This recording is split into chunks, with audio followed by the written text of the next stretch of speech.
We're getting all set up here, boys. That was a messy start.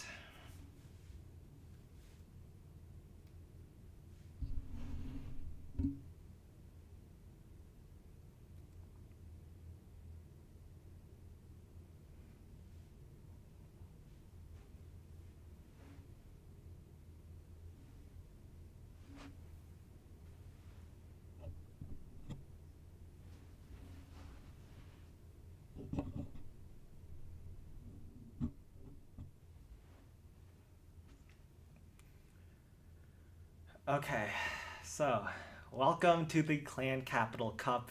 I know it's really early for a lot of you guys, but because we have teams from all around the world playing, I wanted to choose a time that could work for everyone. It's currently around 8 a.m. where I am right now, but it's like 9 or 10 p.m. in China right now. So let's get the show on the road. So this is the first match between the number 2 clan versus the number 7 clan. I believe the number 2 clan is pronounced Wanwusheng, and then the number 7 clan is ToBeDecided. They'll be attacking all 8 districts of each other's clans. They're all in this clan. We'll do it through friendly challenges. Each clan will have 2 attacks per district, and one try to get as much percent and as many stars as possible. And the winner will be based on who gets the most stars in the end. I will have the scoreboard updating live in the description below if you guys want to view that, but I will also try to toggle back and forth between that as well. So let me see. So this is the scoreboard. It's a Google Doc that I have shared with everyone in the description. And then let's get started with our first hit. So Wanwusheng is going to go in against Balloon Lagoon to start off. And you can see the bans on the right side of the screen. There are 2 miners per attack maximum, and then you can only use Graveyard against 3 districts at most. So let's get started. I will set up the friendly challenges as we go.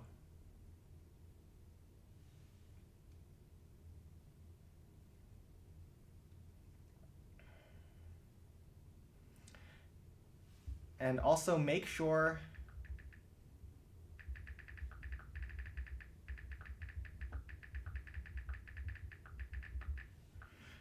to go to double check that the bases that I'm sending are correct. I don't think I'll mess this up, hopefully not, but this is the first base.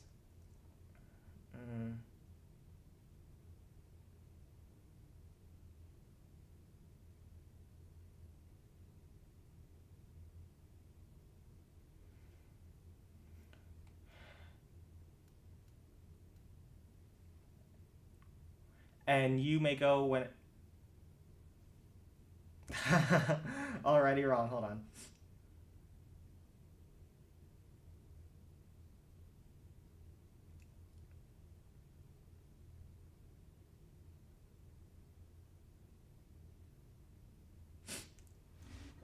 Okay, now this should be the Balloon Lagoon, my bad, hold on.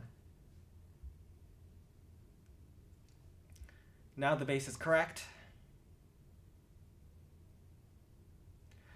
And Wanwusheng can go in at any time.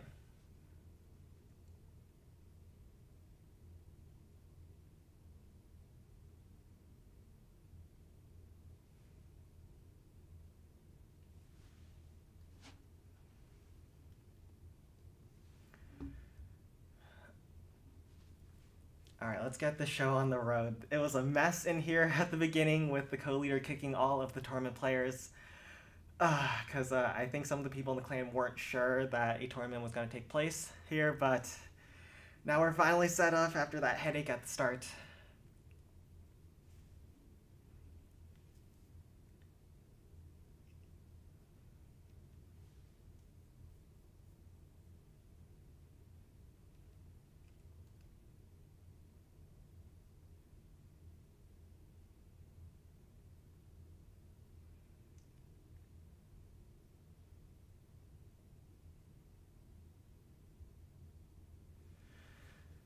Alright.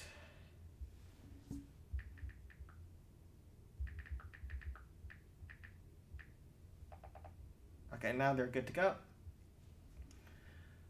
Alright, so they're starting off with a graveyard hit. They're going to use one of their 3 graveyard hits with 5 cards, 3 graveyard spells. This is a strategy that I know Chinese teams like to use a lot, and this is a Chinese team right here They like using Cannon Cart Graveyard, and then they'll use Giants to help distract on the approach, as well as get the graveyards going. 5 carts is a little bit unusual. I normally see only 3 to maybe 4 carts, but that's what they're deciding to go for. The graveyard spells are going to be used to distract the rock artilleries as well as all the defenses inside the base to get those cannon carts all nice and protected. He has still 1 cart that he's waiting to drop, which is a little bit interesting. Normally you kind of drop them all at once to get them moving through as fast as possible. 1 more giant to go in, and then rock artillery is doing some serious damage against the carts because it seems like the graveyard skeletons aren't distracting. But look, the carts are going to quickly finish off that rock artillery. 1 more hog rider to grab this cannon on the flank. And how much has it gone on the first attack? There's still quite a bit left on the base. 1 more graveyard spell distracting the Inferno Tower. And then his last 2 carts are going to go down. I think they can grab the Tesla or not. So he's gotten a small chunk of the base. I'm not sure if that's enough for a 2-shot. But we'll see. From here, he has 2 minutes to go in with his next attack. And I'll remind them about that right now.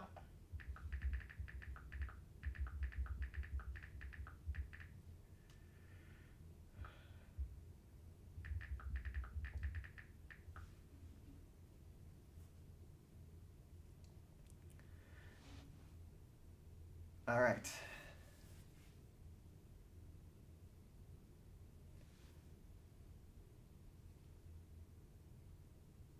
And then while the second hit is going on, I will be monitoring clan chat, and the other clan should type whichever base they want.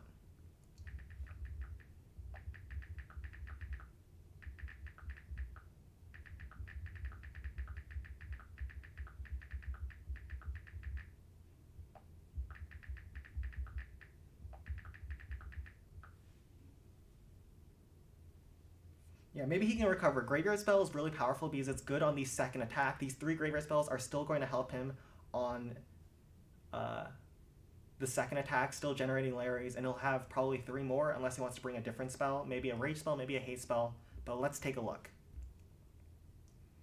So now Ziva is going to go in with his second attack against Balloon Lagoon. Frost spell on the backside. Like I thought, he might bring a different spell. That's to help with the backside rock artillery that he can't quite reach too fast. That'll be shooting at his carts and his other troops for a very long time. 2 carts up the left side, 2 hog riders to stun the Inferno Tower. He has a bunch of hog riders, and he's using the carts to try to snipe the rock artilleries on the left side and then sort of just use a graveyard hog attack. This is a bit of an interesting approach.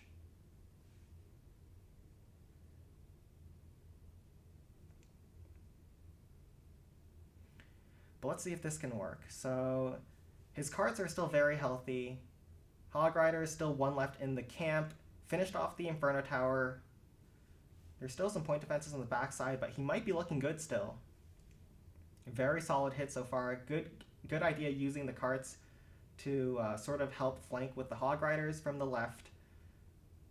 He does need to get the District Hall at least. I don't think he has enough to finish off the base. But hopefully he at least has enough to get the District Hall, because 1 stars do matter in this attack. How much health does this cart have? It's on red. It has its final form, but the District Hall has a lot of HP. Some Barbarians are tanking on the approach. Oh no. I think he's got a 1 star. Unless the cart can pull through with its final form.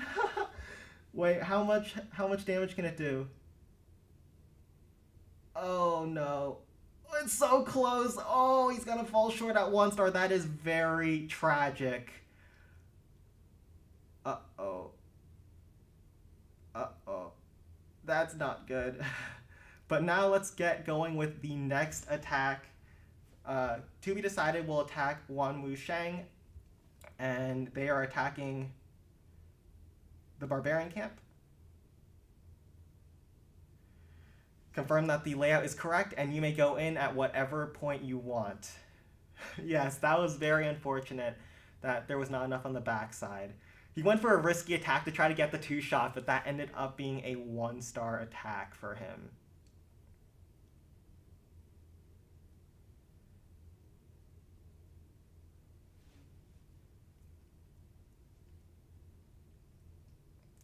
So 83% 1-star for the first attack. So yes, be careful. If you don't have the best first attack, at least get the District Hall, because that will be very costly if you don't get it and you end up missing the 2-star. So hold on. Now it looks like ToBeDecided is in with their first hit.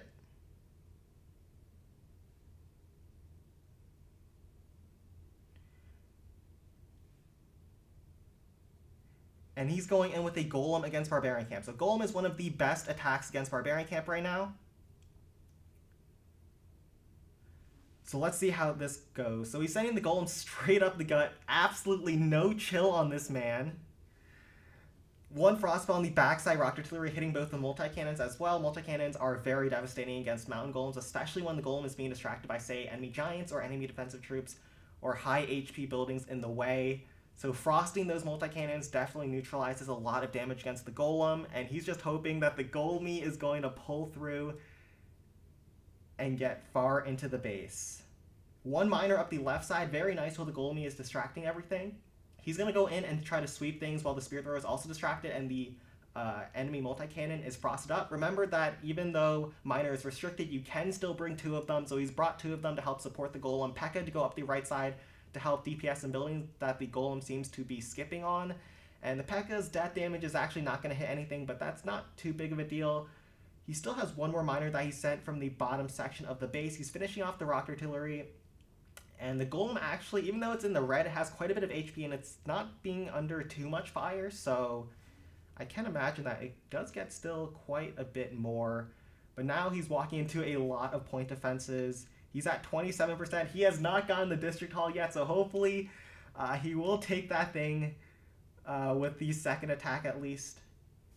The Wi-Fi bars are coming in. The Golem is moving through. Zaps down the little trash hut, so he doesn't have to worry about that on the second hit. 35%, but he's gotten quite a bit of defenses. A Giant Cannon, a Rock Artillery, as well as 2 of the Giant Posts. So he's actually looking very solid to get a finish against this base.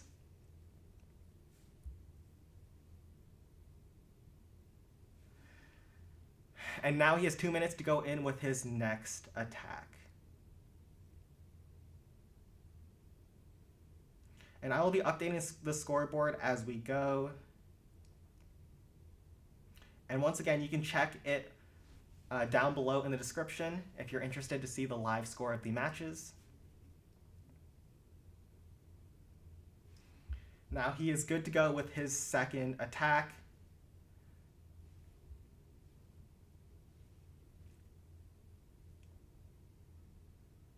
Frostspell on the backside. He doesn't need to bring another haste spell because he's already got a haste spell down.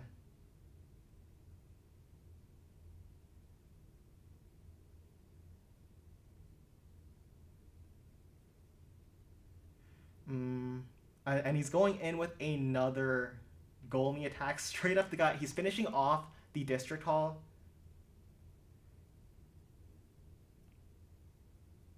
So he's now gone the Rock Artillery, finishing off the enemy Giants. There's still quite a bit on this base. He's got another 2 miners in the camp. A Giant is interesting. I guess the Golem doesn't have enough HP and it needs some tanking from the Giant. But we'll see. Miner's going to go down to the bomb tower death damage. It looks... Oh, Miner! Miner is a fair and balanced troop and also grabs the frosted up multi-cannon. Unfortunately, there is a Tesla farm on the backside. That's going to do a ton of damage to his mountain golem. He's sniping down this cannon that's distracted with some barbarians. It looks like the golem is pathing away, so nice job adapting there. But a lot of Teslas, a lot of point defenses. You gotta wonder if there's enough on the backside with a low health golem, and I think there is not. But we'll see. Mountain golem, he's been bad for so long, and now this tournament is his time to shine. He's very good right now because he's one of the best, if not the best attack when you don't have access to unlimited frost spells or miners. But looks like he's gonna fall short, but he will get the 2-star, so nothing too tragic has happened here yet. But how high can he go? I think this is around 85%-ish.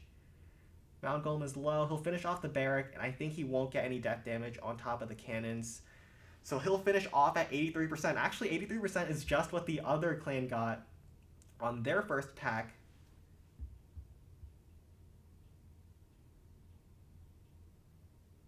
And and let's get the next base going. So Wizard Valley from Wanwusheng.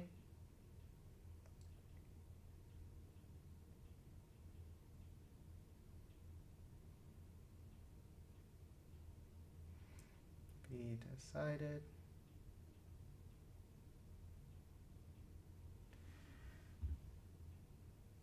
And they may go in whenever they're ready.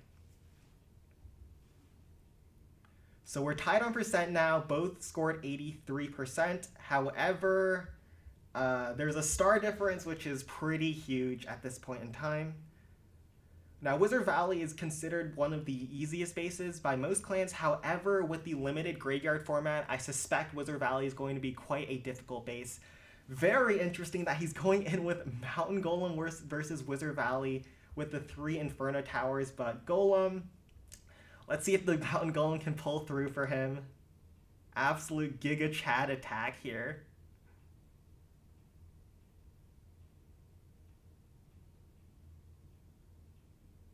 So the Golem is going in up the right side, some hasted cards in behind as well to help DPS down some buildings.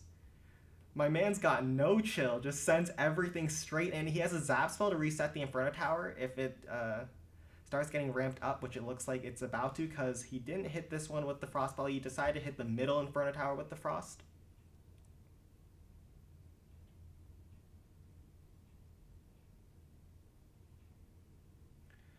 Huh. Interesting. So now the Golem is getting locked onto by the Inferno Tower as it's splashing on top of the District Hall while hitting the enemy cannon. So that's not too shabby. But the Frost Spell does so much work against the Golem. Golem also splashes down the cannon cart post, but the Inferno is ramped up. How much health does the Golem have? It's going down quickly. It was not able to get a shot against the Inferno Tower, so the Inferno Tower is still going to be healthy. 31% right now. I don't think he's looking that great either on this first attack. Let's see. So 2 Inferno Towers are still left. He doesn't, if he uses another Mountain Golem in the haste spell, it'll go for this little wooden house, so he doesn't have an angle on top of this Inferno Tower. He could maybe send in a different troop on top of the Inferno Tower to try to help snipe it. But let's see. I don't know what he's going to finish off with.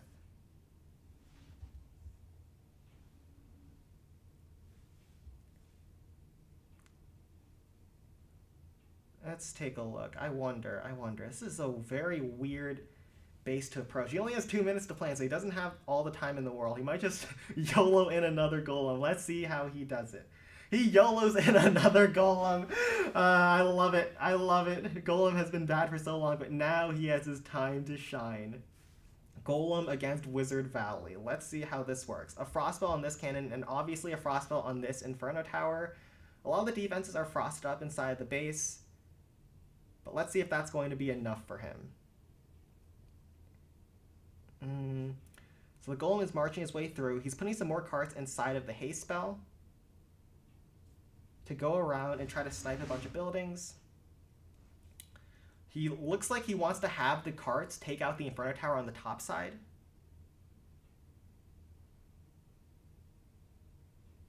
The Golem, does he have a great angle against this Inferno Tower? The cards are speeding their way through. If they can answer the Inferno Tower, that would be huge. Still, the Golem is under a lot of fire right now with all these defenses around.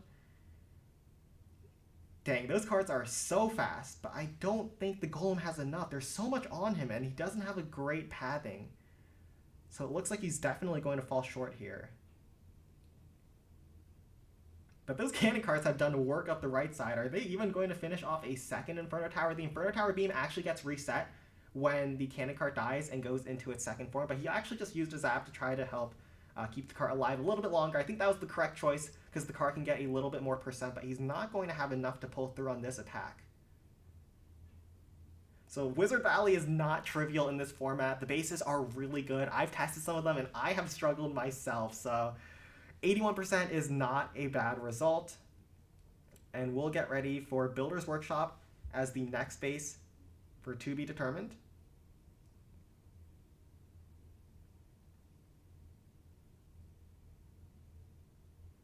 And they may go in whenever they're ready.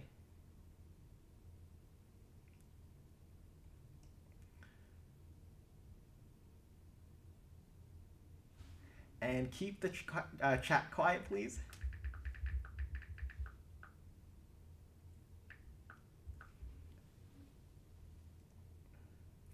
I think they all have team chats as well, so they can just say good luck in there. No wishing your teammates good luck. How dare you?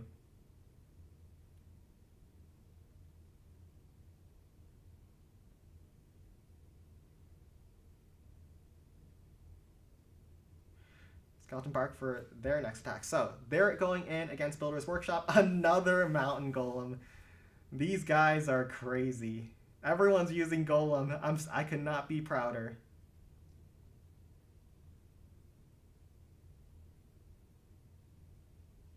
Frostspell on the backside, Cannon as well as Blast Bow, Haste Spell into this little trap section. This is a very trapped entry, it looks like.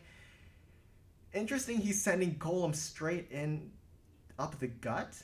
That is unexpected. I think he's probably using the miners to try to snipe the Blast Bow. We'll see what he does with them. Interesting pathing. The Golem's actually going to walk left. It actually worked out really well for him. Wow. Bunch of traps over there on the left side, though, that pick off his barbarians. He uses the Zap spell to kill the two huts so the Golem doesn't have to get stalled.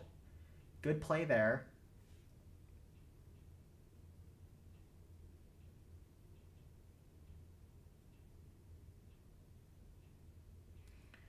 And the Golem is low health now, but he has two miners left to go in up the left side of the base.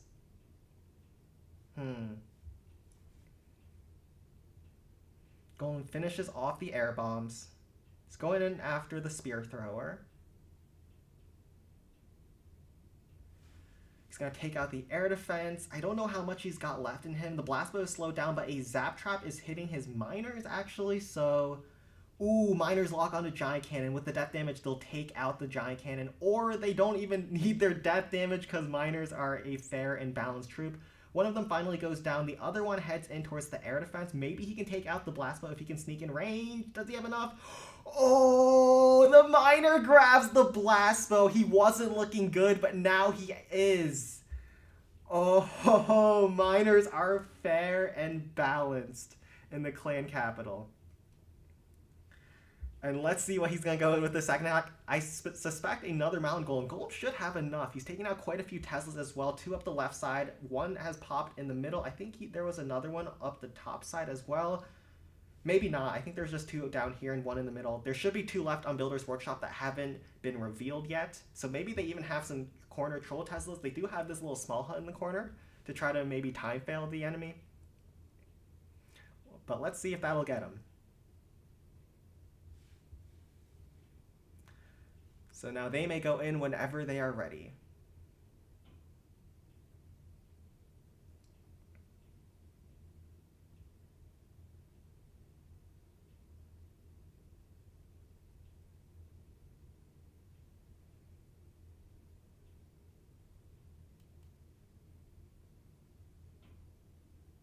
Hmm.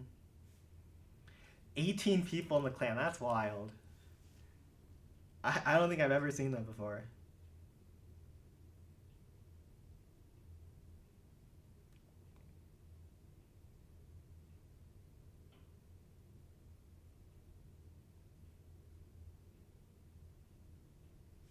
And now he's in. He was thinking what he wanted to bring. Another golem. It's a golem angle, boys.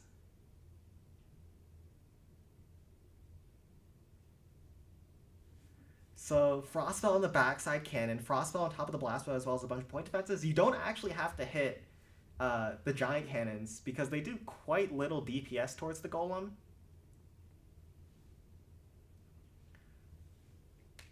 And he used a giant to try to tank for the approach.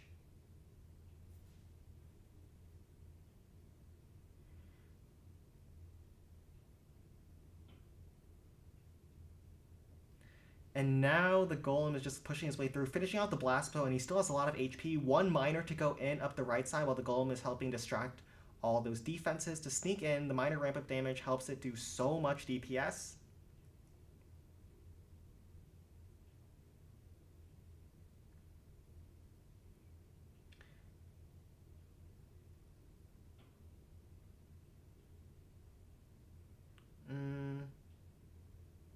How's he looking?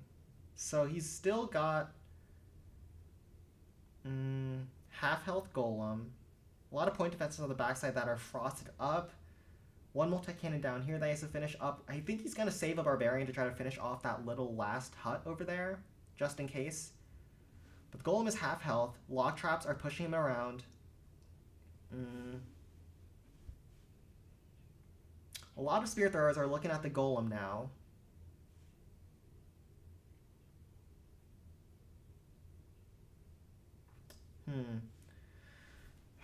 This is going to get really close here. 5 spear throwers are looking at that golem menacingly. But once he finishes off this spear thrower, he'll only be approaching 1 spear thrower at a time. I think he might have enough. Unless there's like a zap trap covering this little hut. There's no more Teslas on the base. I think he's got it. 56 seconds left. I think time is the main issue at this point. Unless there's like 5 zap traps, I don't think power will ever be an issue here. But he needs to be careful because there's 43 seconds left on the clock. Golem has to backtrack down for those remaining defenses over there. He uses the barb now. Hopefully pads down towards the clan house down. So, oh no. Oh, that's not good for him. Uh-oh. I think he's going to time... I think he was unlucky. He needed to save an extra barb to try to finish off those last 2 clan houses. Or maybe the golem actually goes down. The golem has no HP left, but he also has no time left to finish off the last little clan house in the base. That is so tragic. The barb is walking over there, but he can't get there in time. So sad. So he's going to time fail at 99%, and Wanwusheng is going to be going in with their 3rd attack against Skeleton Park.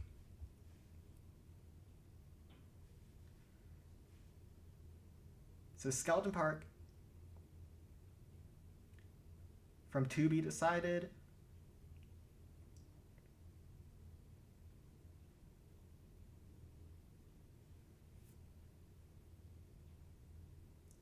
And they may go in whenever they are ready. Oh, that was so tragic. The golem time fail, a story as old as time.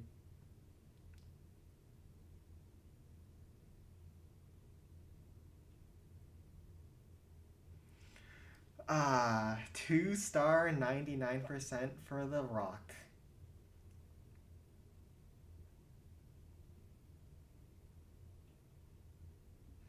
And now let's take a look. So, Skeleton Park is a difficult base, but yes, Golem is definitely the top attack. There's so many Golems at the start. I suspect both teams are going to use their Golem attacks and try to save their graveyard hits for later to see how many stars they need. Because you only have a few of them, you have to convert them and make them count.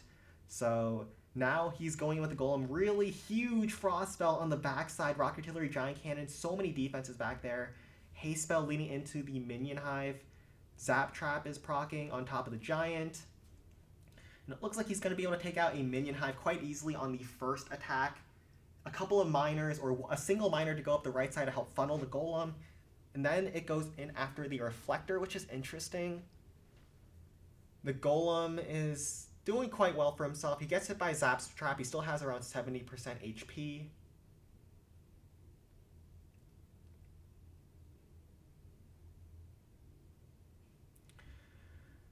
And Reflector goes down.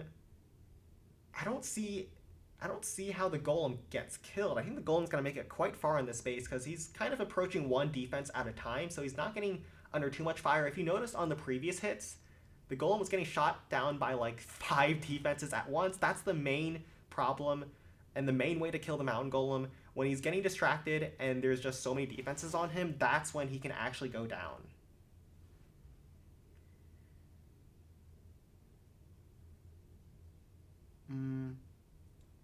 Still a miner, still a hog rider left in the deployment bar. This attack is looking quite good.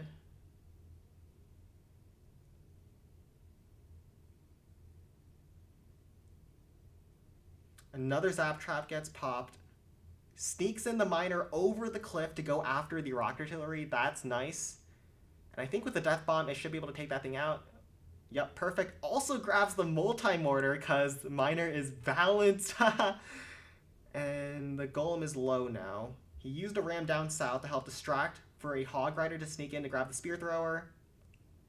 And he's gotten a huge chunk of the base with 2 frost left, as well as a haste spell already down for another golem. I don't see how golem falls short against this skeleton park. So maybe golem will finally succeed in taking down a base. He also uses a zap to help expose the enemy giant cannon.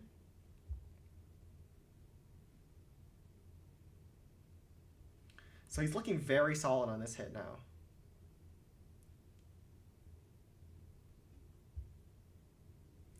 Goblin Mines for ToBeDecided next.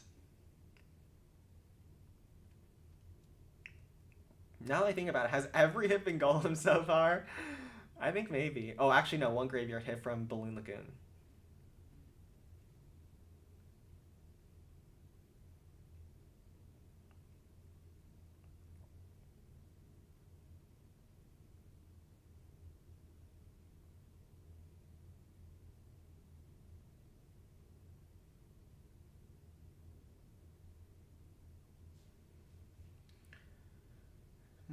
So he'll go in whenever he's ready. I suspect he'll just drop down another Mountain Golem and go up the left side and just freeze up the Minion Hive. Minion Hive is the nastiest defense on Skeleton Park for defending the Mountain Golem. You have to get to that as quickly as possible, and the Frost Spell is going to help him out.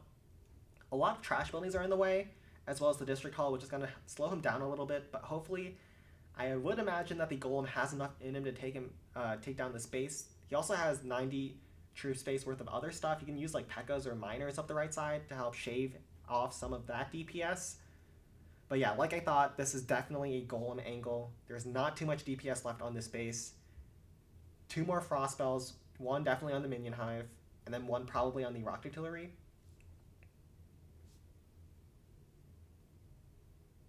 Yep, like I thought. And now he's going to go in with the golem back into the haste spell to go in up the left-hand side of the base. And let's see if the Mountain Golem can pull through finally for a first triple of this tournament.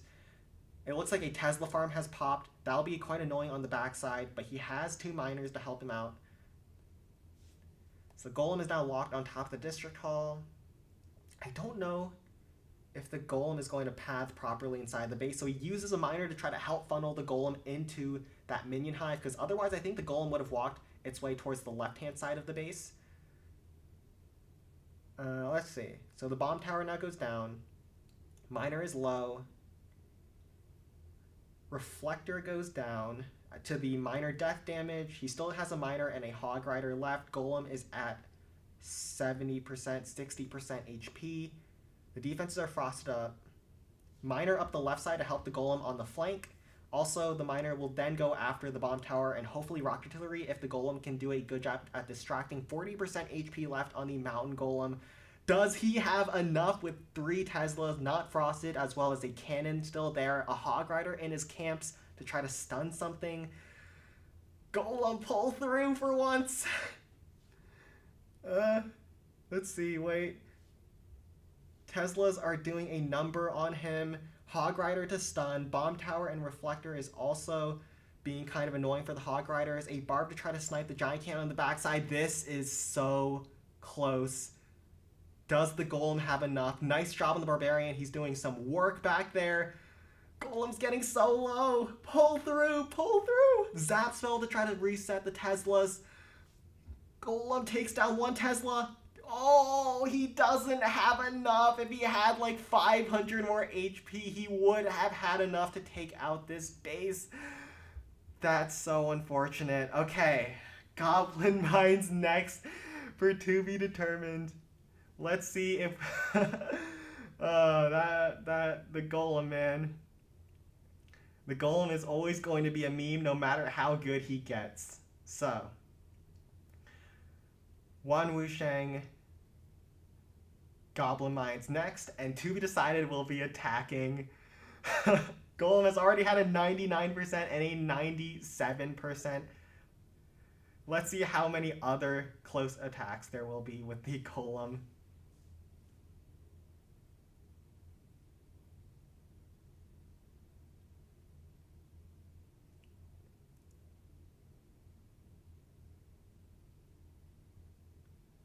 So they may go in whenever they are ready.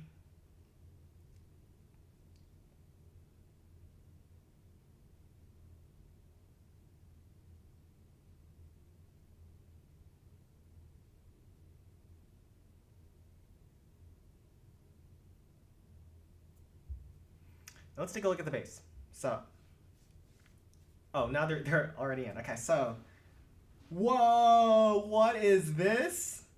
9 giants, 7 wizard. Okay, I don't know what I'm watching here, but I'm watching an attack of all time.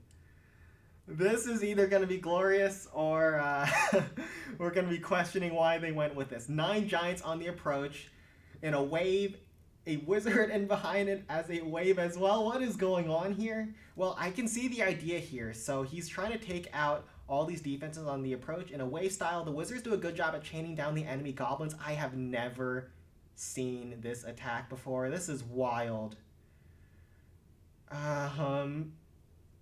It's not actually looking bad for him with the Frostbow slowing down all the defenses. If he can get that Inferno Tower, I think this is a pretty successful attack. Or he's skipping on the Blast Bow. Huh. He did get the Inferno Tower, so maybe that means he'll go in with a Golem to finish off. He got a good chunk of the base. I was expecting this attack to fall short at like 20%. Wow. The Blast Bow is still up, but it's exposed, so he can pick that off with like a Miner or something. He can zap down the goblins around it as well. I don't know. He might not be looking too bad.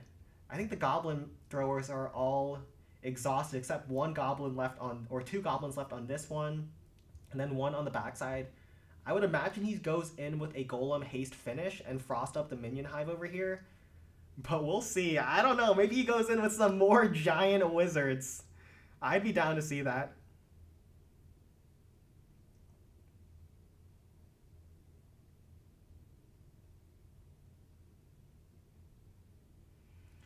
And the scoreboard is now up to date as he goes in with his final attack against Goblin Mines. This is interesting. I would think that you would go in with a Golem up the right side at this point.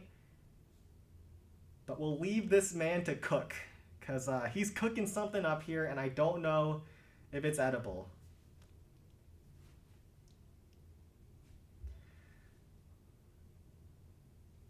Okay, my man has no chill. FA2 is going in with more wizards, more giants, barrels, and more frosts. Barb to finish off the goblins around the Blast Bow. He's already taken out the District Hall, so he doesn't have to worry about a 1-star. Frost the Minion Hive, Frost on the Giant Cannon. 2 barrels up the right to try to take out some point defenses over there. Barb to sneak in to grab the Blast Bow, it looks like. He'll definitely need another Barb to try to finish off the Blast Bow because the cannon is in range. 5 wizards, a P.E.K.K.A. to go up the left side to take out the Giant Cannon. Nicely done there. Whoa. Interesting attack. But there's a lot of bombs that are killing his wizards off. 1 wizard still alive at low HP as the log trap rolls over one of them. The P.E.K.K.A. is getting really slowed down by the enemy goblin thrower. And it looks like he's going to fall short. The P.E.K.K.A. is not turning around towards the goblins. And now it is, while all the defenses are on it, he's going to fall short at around 60%, it looks like. Or 61% as the P.E.K.K.A. death damage gets 1 more building off. This man cooked. I think that could have worked if he used maybe Golem on the second hit. I don't know if another Wizard spam would have ever worked on that, but maybe that was all part of his master plan. Let's get the Builder's Workshop rolling for the next attack.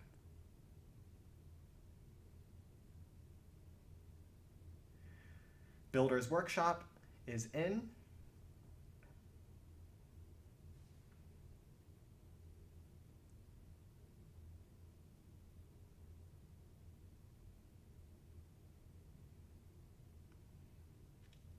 And they can go in whenever they are ready.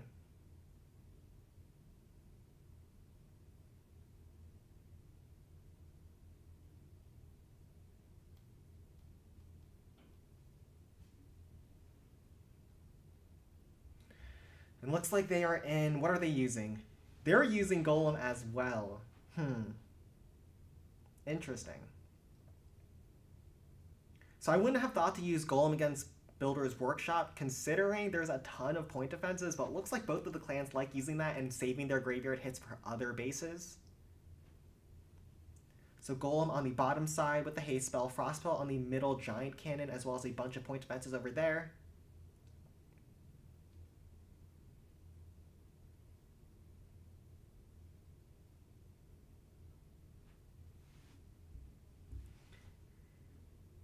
He uses a barb to snipe the spear thrower that the Golem was skipping. He has 2 cannon carts that I suspect he's going to use up the right side flank, as well as a miner to help support. Like I thought, some cannon carts up the right, hasted up, and then a miner on top of the spear thrower, it looks like.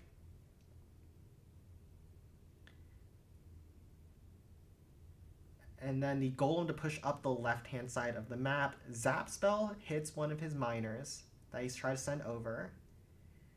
Maybe he can take out that multi-cannon? Oh, it survives that little HP, and it's going to survive. Nice traps up the right-hand side of the base to bait that little entry over there. And the Golem is going down quickly. He's in the red. So many defenses are on him. But he grabs the cannon. His death damage grabs 2 little trash buildings to help him on the second hit. And we'll see what he tries to finish off the base with. There's still quite a bit left.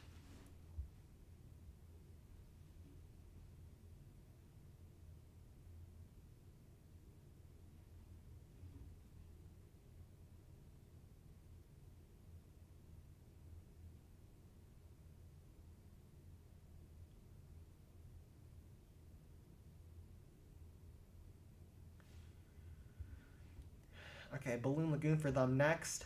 And then, there is so much on this base. I don't know how he's going to do this. He does have the haste spell down. Maybe he can go in with the Sparky. Sparky has done really well against Builder's Workshop for my testing. And it looks like it would get some nice splashes on the entry, but we'll see what he's got cooked up. Another Golem. And he's going to use 2 Frost spells. Backside Blastbow, Giant Cannon, and I would say this other Blastbow as well. Uh-oh, he did not drop the Golem in the haste! No! Oh no! He's in trouble. He's in trouble.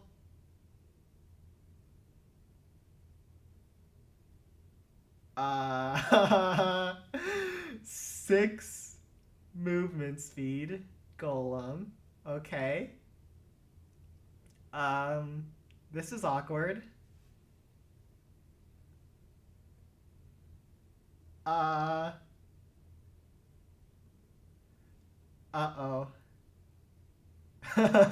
Okay, Teslas have popped. He's going to get the district hall because it's right there, but,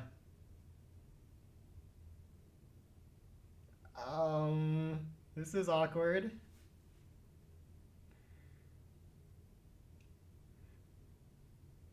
Golem is half health already.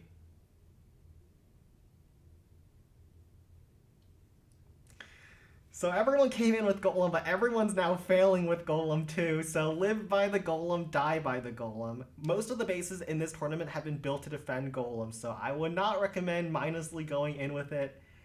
And it looks like he's kind of fall short at around 70 to 80%, I would say.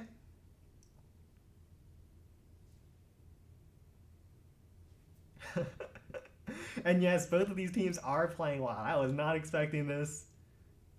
The bases are really good. This is definitely a defensive meta, I would say.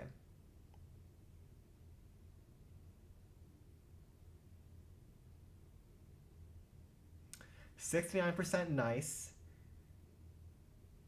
Maybe he actually did force quit. I'm getting the McDonald's Wi-Fi over here.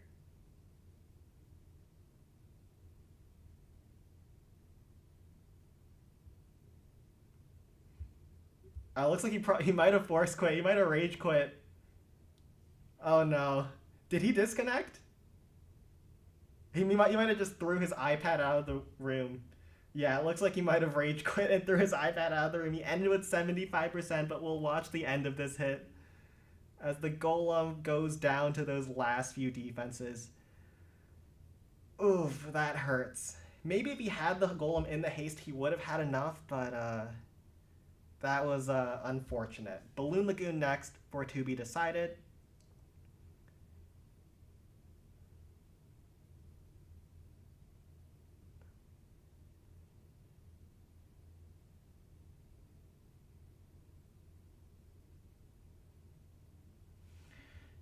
And oh, that was a travesty.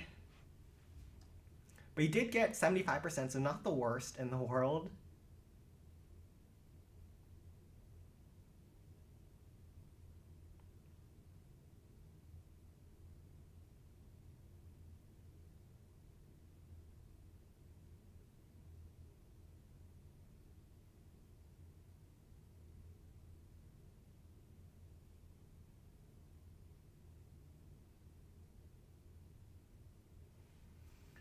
And now ToBeDecided is going in with their next attack against Balloon Lagoon. Now they're coming in with their first graveyard hit, with Hog Riders, graveyard spells, with a P.E.K.K.A. to go in as well.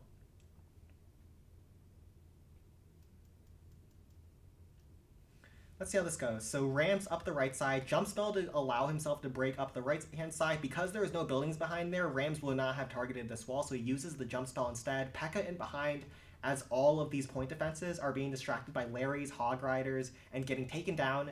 And then I imagine he wants the P.E.K.K.A. to sweep in and grab some of these splash defenses like the Crusher, Rock Artillery, and Bomb Tower, and help support his Hog Riders up the gut. One more graveyard spell, distract the backside Rock Artillery, make sure it doesn't fire on his troops too much. And let's see, he has 2 more Hog Riders to help stun the Inferno Tower, which has locked onto his P.E.K.K.A. Maybe the P.E.K.K.A. has enough to grab the Rock Artillery? Maybe not. How much damage can it get? Walks in towards the cannon and gets its Death Bomb on top of there. He's gotten both Inferno Towers as well as a Rock Artillery, so he's not looking too bad here. And let's see if he can convert.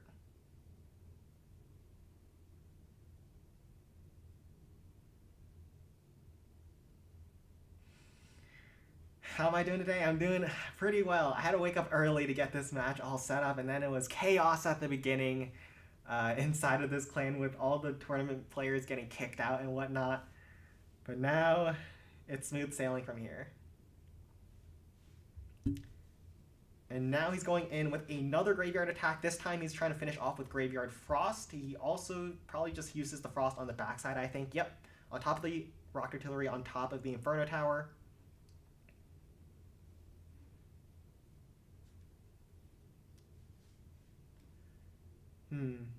Graveyard spells still from the first attack to help him out. Rams to go in to try to get those graveyard spells going. Some barbs to clear this little trash out so he can deploy his Hog Riders on top of those Spear Throwers, I imagine.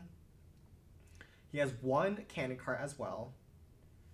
And maybe those graveyard spells from the first hit can actually finish off that Rock Artillery. That would be interesting.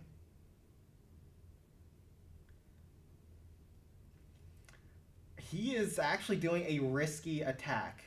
Hopefully he doesn't one-star the Balloon Lagoon as well. Cannon Car up the right side. Very nice to try to snipe some of those buildings while the Larrys are helping distract. Crusher gets 1 more shot and unshields a lot of those Larrys. P.E.K.K.A. is healthy, so the P.E.K.K.A. will have enough to secure the District Hall. He has 2 more Hog Riders left to deploy. 2 bombs to finish off all the Larrys on the right side. His Cannon Cart should have enough to finish off the Tesla, I think. Oh, not in range. Oof. I think all the walls are open, so the P.E.K.K.A. can walk through. He has an army of Larrys as well. This is going to be close.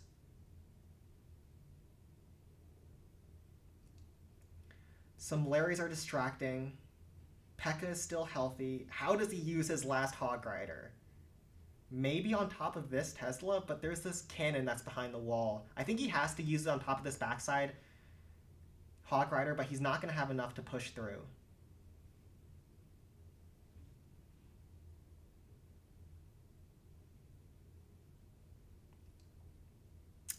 And he's going to fall short at 96%.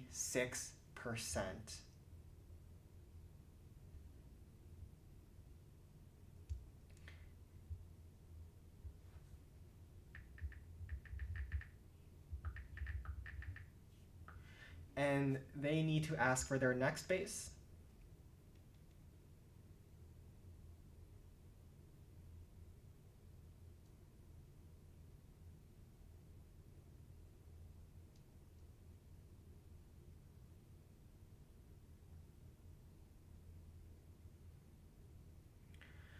Hello?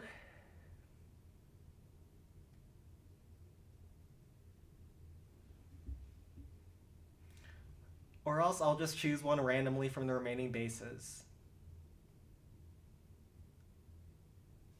I'll just give them a moment.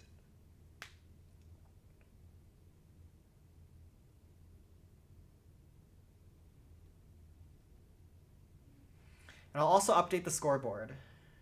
Okay, so Golem Quarry.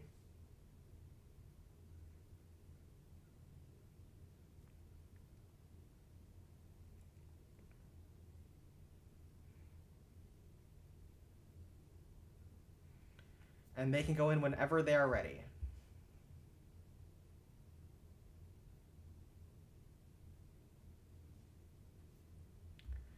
Now they're in. Golem Quarry is one of, if not the hardest bases next to Dragon Cliffs, so let's see how they approach. Like I thought, they are definitely going in with Graveyard against this base. If you don't use Graveyard, you almost have no chance against Tournament. Golem Quarries are built very well. He has some archers to try to snipe some buildings inside. I think he's going to use some Hog Riders on the approach, like they used against me in the show match, to get those Graveyard spells going, kill some of those entry defenses. Then they'll use archers to try to snipe some of those big splash defenses like those 2 blast bows, with a P.E.K.K.A. in behind to help support. This is Wuhua, actually, the person who faced me in the show match. And this is the approach that he used against mine. So let's see if this works here as well. So those Graveyard spells are doing a great job at distracting those defenses on the approach. One more Hog Rider in his bag. And that Blast Bow doesn't have any multi-mortars covering it. So it looks like it's going to go down to that Swarm of Larrys. The P.E.K.K.A. up the left-hand side of the base is healthy because the Graveyard Swarm was able to help protect it on the entry. And the P.E.K.K.A. is going to swing down against the cannon and should have enough to finish off that Blast Bow. Now he's going in with his archers to try to pick off whatever buildings he can and try to expose those backside rock artilleries over there. Interesting hit. This is definitely an approach that Western teams don't know about or don't really use too often, but I've heard that Chinese teams really like this attack, and it works very well, surprisingly. I never thought you could use just a couple packs of archers to try to pick off some buildings after you do a main force, kind of like a 2-phase attack in the home village. But the P.E.K.K.A. goes down. Oh my goodness, the P.E.K.K.A. walks into a prime position to get a huge death bomb on top of so many buildings, softening them all up. And I think he's looking good on this finishing attack. I think he'll use a Graveyard Swarm attack on the right-hand side of the base, and then use maybe a P.E.K.K.A. or some cars to finish off the backside rock artilleries. We'll see how he tries to finish this off, but he's looking very solid here.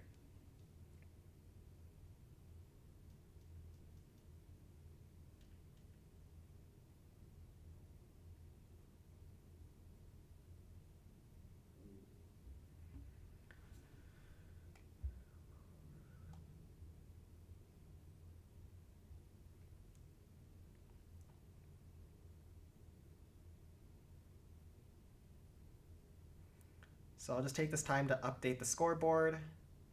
4 attacks have been completed by both sides. And the score is 7 stars to Wanwusheng and then 8 stars to ToBeDecided.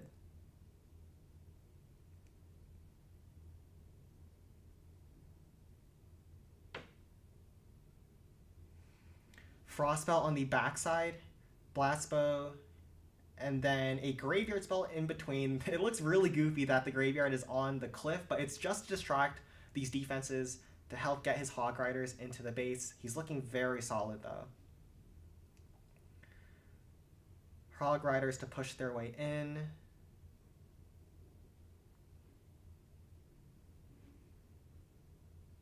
One cart to go up the left-hand side with a Giant to help distract, and he's trying to use that to grab both of these rock artilleries over there. 4 more Hog Riders in the bag. He'll probably use one to help, take out this rock artillery. Very solid hit. He should have enough at this point. So many Larrys still up. Cannon cart is still healthy. Ooh, huge shot from the rocket artillery kills off a bunch of troops, but he has so much swarm left on the backside that I can't imagine this falls short at this point. Very nice attack.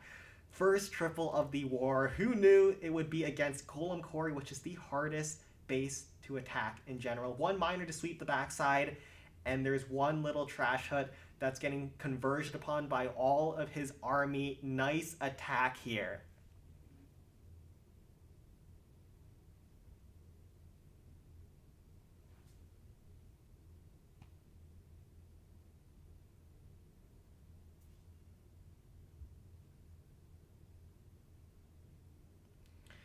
Dragon Cliffs next.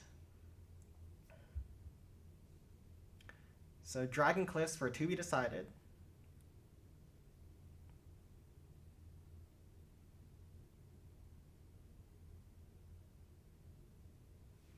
And they may go in whenever they are ready. Dragon Cliffs, I think, is the single hardest base.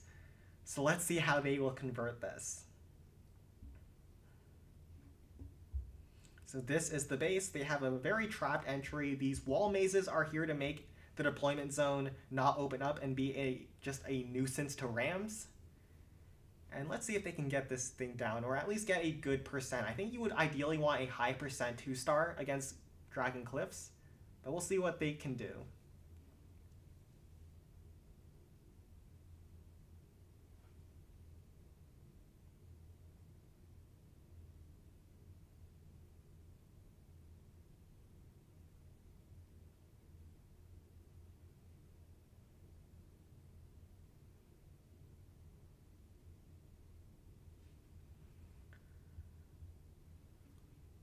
All right, and they are in. Interesting here. Huh. Golem, 3 Inferno Dragons, 3 Rocket Balloons.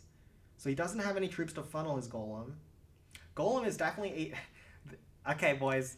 You're going to have to hear me out. Golem is not a meme against Dragon Cliffs. I honestly think it's one of, if not the strongest attacks against the Cliffs right now. Especially in this format with limited graveyard and no miner. So... Uh-oh, the Golem is straying on him. But now with the Rocket Balloon to help kill the trash building, the Golem is now coming his way back. There's 2 air defenses, so he's trying to use the Inferno Dragons in behind the Golem to try to snipe the enemy Super Dragons, and this is an interaction that you should know. When the air defense is locked onto the Inferno Dragon, there's nothing else shooting at your dragons. They actually win that interaction against the enemy Super Dragons, but his Inferno Dragon was locked onto by multiple air defenses, and it's going down quickly.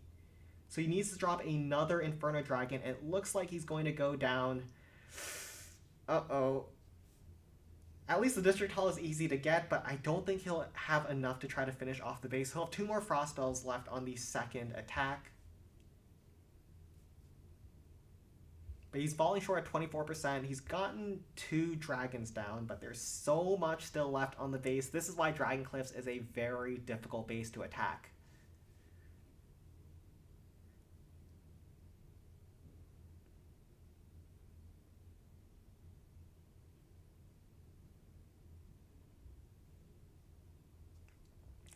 And yes, it's not spam. It's calculated to the minuscule detail. Generally, Golem is pretty simple to plan, and that's why it's favorable in this format when you don't have too much time to go in with your second attack and try to plan that out. So that's why Golem is really strong here.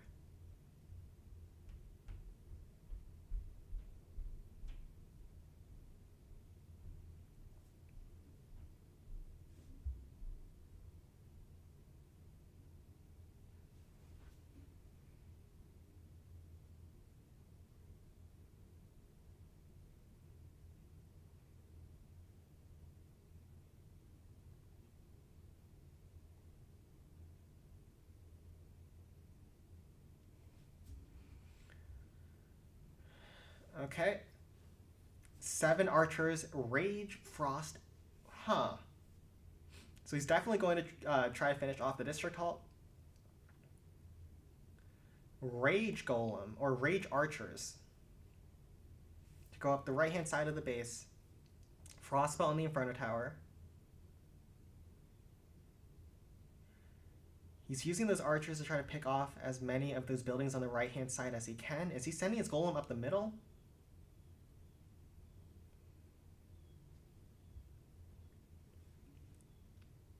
Okay, 2 more packs of raged archers will finish off the district hall, and now it's just a matter of percent. There's no way he has enough to try to finish off the base. So let's see what he plans to do.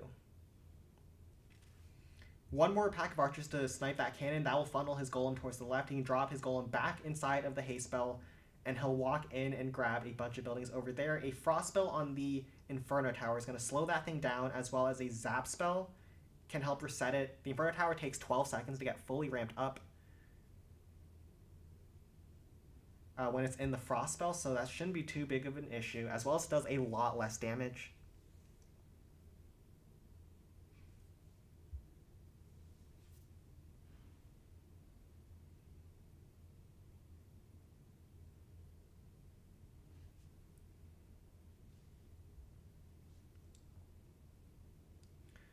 Now the enemy dragon is coming in. Does he use his archer? Okay, no, he uses the Inferno Dragon to take that thing out.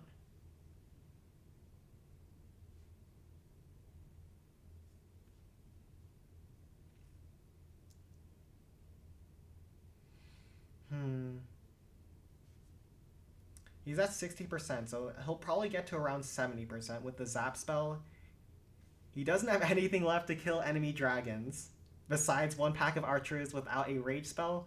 Uses the pack of archers to try to help funnel the golem around. That'll also keep the dragons inside the frost spell for longer. He'll need to hold on to that zap spell to reset the Inferno Tower. I think he definitely mistimed that, but I think the golem will go towards the Inferno Tower soon, so not a problem here. He's looking fine. The dragons are inside the frostbow, fires super slowly. I think he might be able to get to 80%, so not actually bad after that first hit calamity. That's why Golem is really against Dragon Cliffs in this format, because even when you fail and fall short, you should be able to get a decent percent attack, and he's going to reach 81% here. So Dragon Cliffs is the next hit for Wanwusheng, so let's get that set up.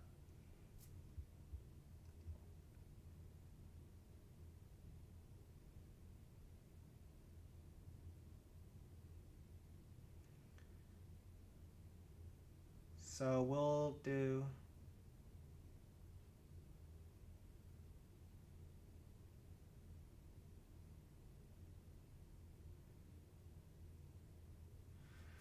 So ToBeDecided, their Dragon Cliffs is now up, and Wanwusheng is going to attack. Now, Wanwusheng are famous Dragon Cliff attackers, so I'm interested to see what they go in with here. They still have 1 graveyard hit left, so that is on the table. They are very well known for their Frost graveyard strategies, so I would be excited to see if they go for that, or they go for something else. But let's see what they've got cooked. They've got a golem as well. Let's see how this works. Does he go in with the golem? He goes in up the right-hand side with the golem. Haste spell in. And the golem is going to path in towards the little channel. I don't think that's what he wanted. I think he wanted the golem to go towards the right. Because, okay, yeah, that is not good for him. The golem is walking away from the Inferno Tower. He uses the zap to reset it. He does grab one of the dragons with the barrel to tank, as well as the dragon to sneak in. The other dragon is probably going to go down as well. Hog Rider to stun the Inferno Tower 1 more time. 1 more dragon in his deployment bar to try to snipe yet another dragon. Uh-oh. The golem is too fast. This is one of the problems. When the golem is too fast, he actually walks away from the enemy Inferno Dragons. So now let's see if he has enough.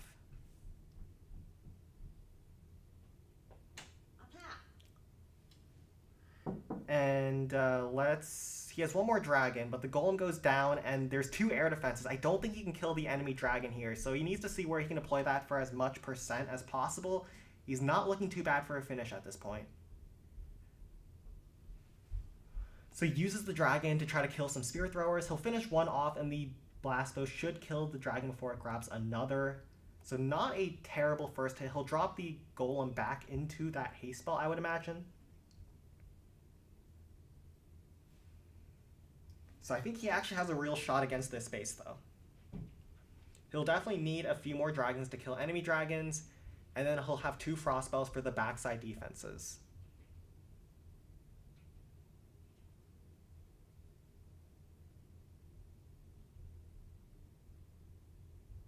He did a good job at managing the enemy Inferno Tower to manage the ramp-up damage over there.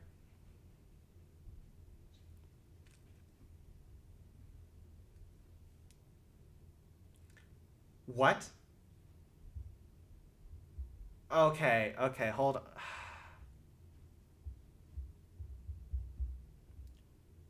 on. Hold on. Okay, so... Okay, we'll just ignore that. He went back out.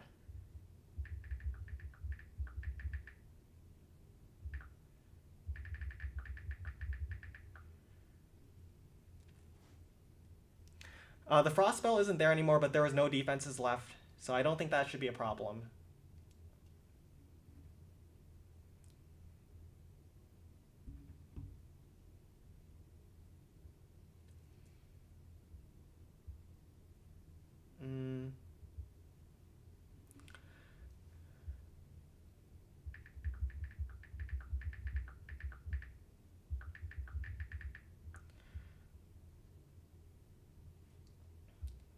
And they can just drop a frost spell.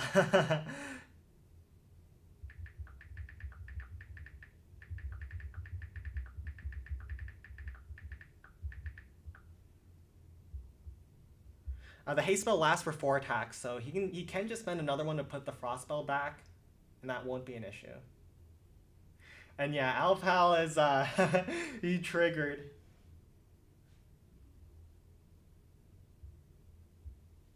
But let's see. I don't think he needs it, so nothing has changed during the attack. He backed out immediately. The frost spell that was over there isn't there anymore, but that doesn't change anything.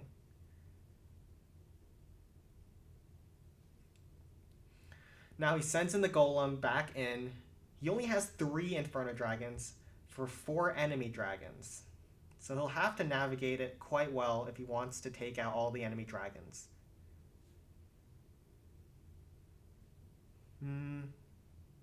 He has a couple barrels to help distract. A zap spell to reset the Inferno Tower as needed.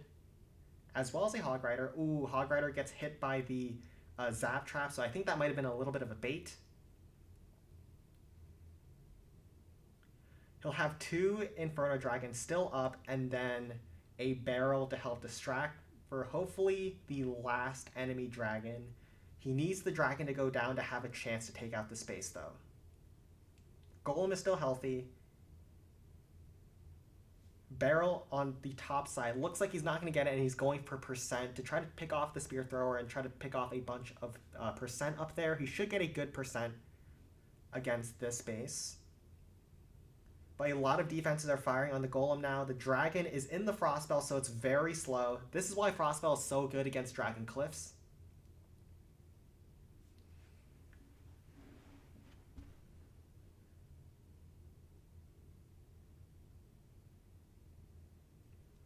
And he's going to fall short at around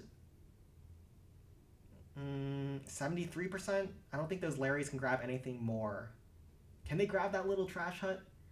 The dragon is so slow. Oh, they can grab it. So 75% on this attack. And a little bit of a hiccup in the middle there with someone else going in, but we did recover, and it shouldn't be too big of a deal. So I'm just going to update the scoreboard really fast.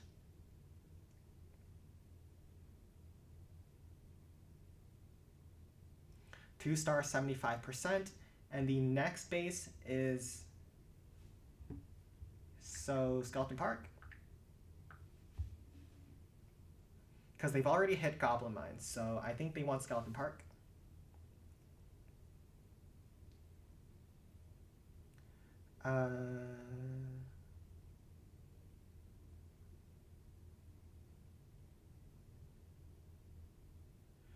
And they may go in whenever they are ready.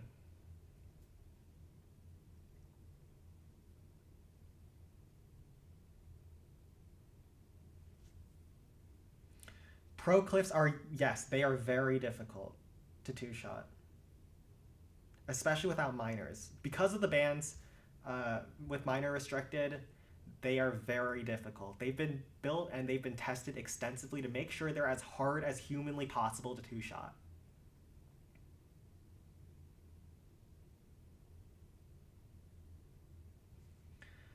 He's starting off with a golem and then a jump spell. Down here, this little hut is blocking deployment right now, but once the multi-mortar goes down, he should be able to drop troops over the waters. Or he just sneaks in a miner over there as well, that works too. And that way, the jump spell is going to allow him to get an angle on all the defenses up the left-hand side of the base. So now the map opens up for him. 2 Hog Riders up the left-hand side of the base to try to sneak in while the Golem is distracting. Frostbell on top of the middle minion hive. And with those Hog Riders, he's actually going to funnel his Hog Riders into the base. Very nicely done. Or funnel his Golem into the base. Very nicely done. And it's going to take out this minion hive in the middle here.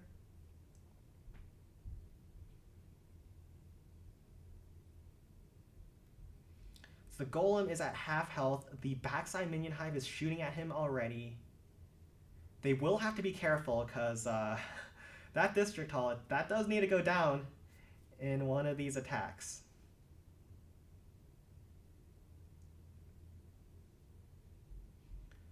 And the Golem is going down soon. He crumbles, gets his death damage off, and he falls short at 32%. Let's see if he has enough for his second hit to finish off the base. I'm not sure, actually. It's going to be close.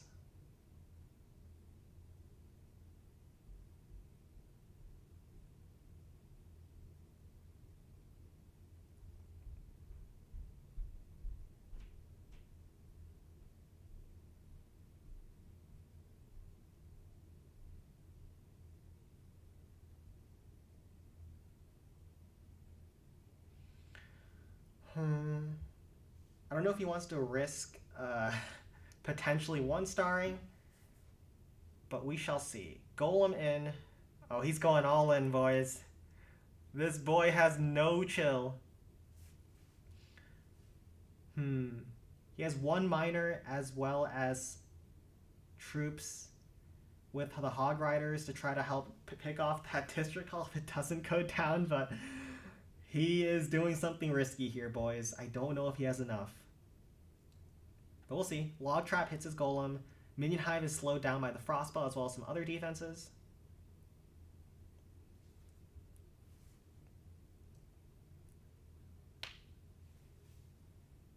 Rock Artillery goes down. Golem is at 70% HP. Uh-oh. Tesla farm up the left-hand side of the base. He should have waited on those hogs, I think, when the Golem was moving through. But I think he wanted to use those to help funnel. But now... He definitely needs to use his second Frost to try to keep his Golem alive. He does need that District Hall at this point, so he needs to recover that. I think he uses the Miner up the left-hand side of the base, or to pick off that middle Spear Thrower.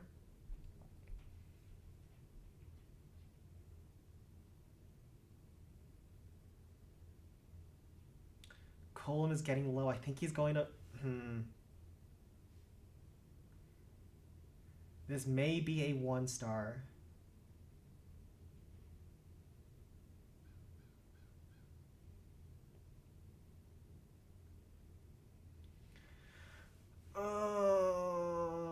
Does the Golem have enough HP?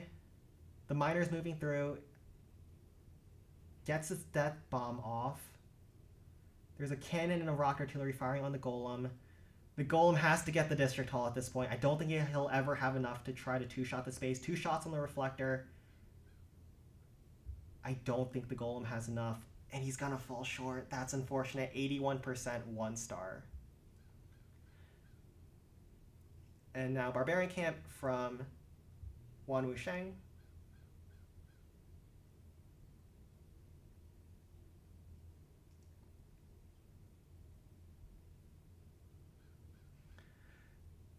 That hurts. So now both teams have a 1-star under their belt. That was a very risky attack to go for at that point. And it did not quite plan out. So Barbarian Camp is next, and Wanwusheng is going in. So let's write this down. You can check the scoreboard in the description below. Right now, we're at 12 stars to 11 in favor of Wanwusheng, 511% to 501.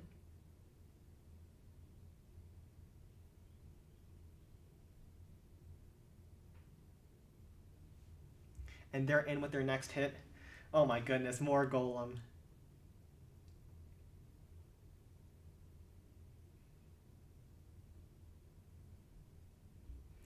He didn't go with the Spear Thrower on the island because he needed to funnel his Golem back into the bottom section of the base. It would have taken too much damage over there.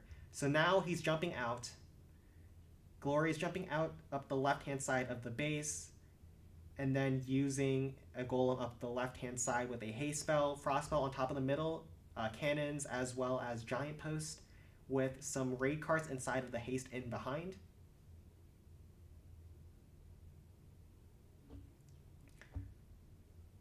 Should you use Sparky with Haste or Rage?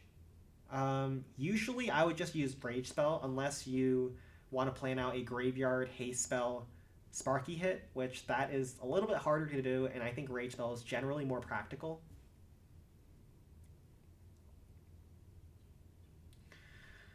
And now let's see how the Golem does. This attack should not be risky because he should be able to take out the District Hall in the very first attack.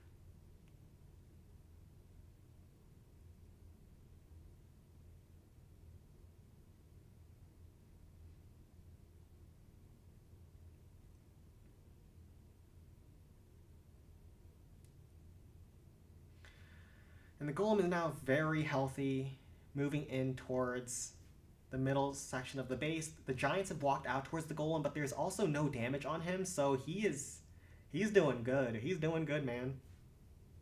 He won't path towards the Rock Artillery in the middle. It looks like he's going to stray around, but we'll see how far he can get.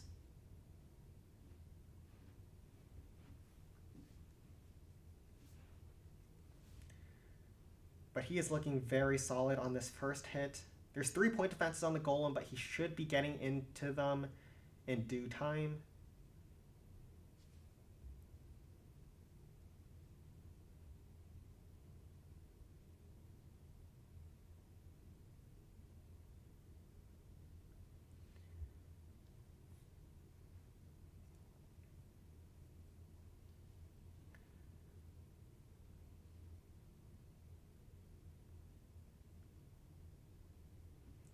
So 37 seconds left on the clock. He's going to reach 51%, which means whatever Teslas are still in the base will get exposed here.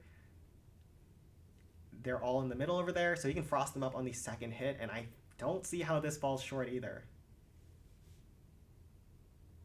So Wanwusheng, it looks like they are turning things up. He'll send in the Golem in towards this left-hand side of the base. He can go in after the Rock Artillery over the river. The Jesus Rock can pull through as he finishes off the multi-cannon as well. Oh, just not enough.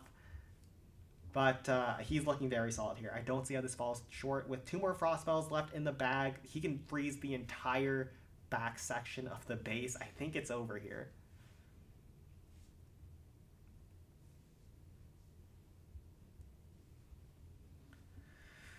Oof.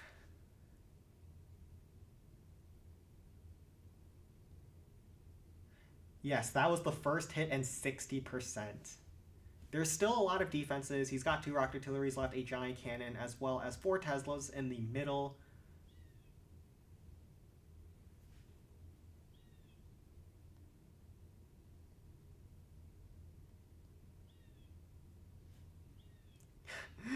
Alpal, the match is not over. Ziva can still fail. Why lose hope for the fighters? The victor has yet to be decided.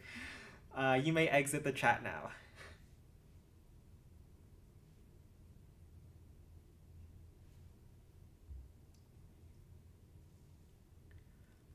And yeah, wait a minute. 3 minors? We'll have to see the penalty on that. But it's only 2 minors max.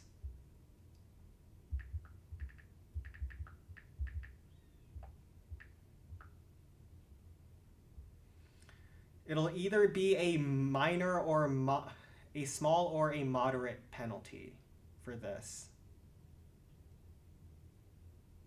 but we'll have the mods decide.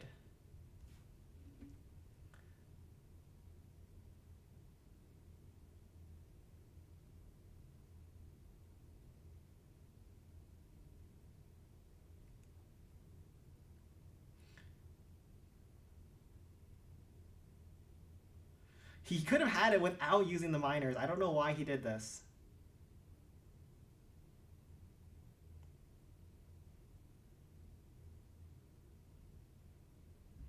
But it might be a 1-star penalty in this case.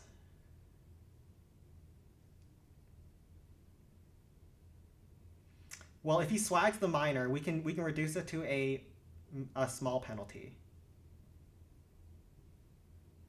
So if he doesn't use the miner here, we can forgive him. So if the enemy team is in voice chat for Wanwusheng, they can tell him to not use the miner, and he can get a small penalty which will only be percent.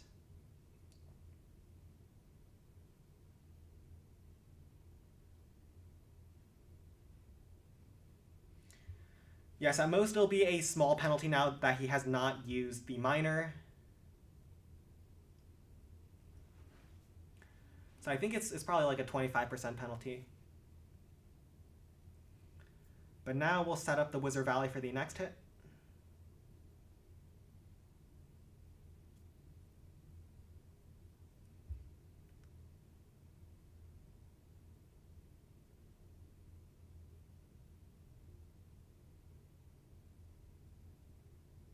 And let's make sure I have the chat right.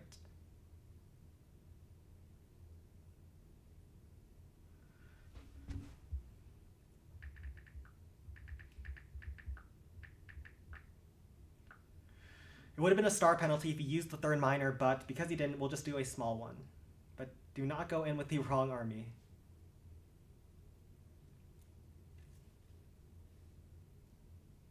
And we shall take a look.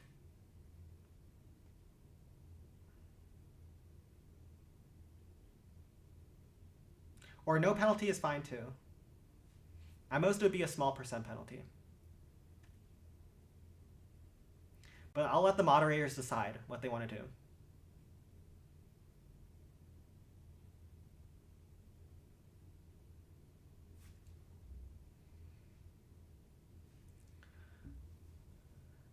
I'll come on the Discord server later to see what the mod's decision on that is, but I'm fine with either one. Either small penalty on percent or no penalty. And now, looks like ToBeDecided is going in with Graveyard Frostspell against the Wizard Valley.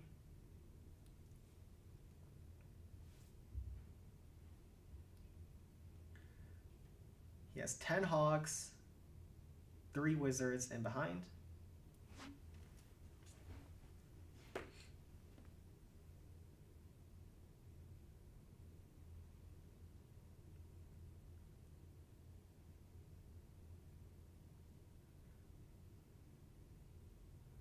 Graveyard Spell on top of the backside once his troops start moving through. The Graveyard on the entry was to distract all those defenses there. He has more Hog Riders coming in from the approach on the left-hand side flank, with a huge swarm of Larrys that just got smashed by that giant cannon, but he's looking very good. I don't see how this falls short. Normally, you wouldn't want to use Graveyard Spell against the Wizard Valley, but it looks like they've planned to use other attacks against the other districts, and they just want to secure a safe triple against this base.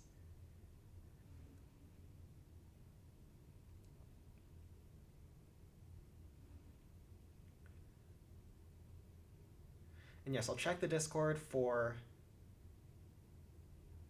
potential penalties or the mod's decision. Yes, just a small 25% penalty. That shouldn't change the match too much. Right now, they're in the lead on stars after this attack. We'll see.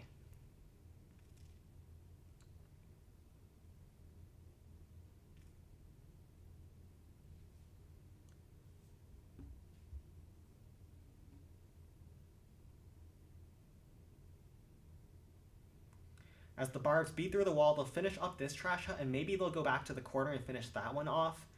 If he gets to 51%, that would reveal any Teslas inside the base. It looks like the Barb is going in towards his death. Maybe he can stand outside the range of that Inferno Tower. Is he in range? He is in range. And the barbs are going to go down before they beat through the wall, but he has taken out a huge chunk of the base. He just used a Graveyard Spell to try to secure the triple. So then we'll see from there.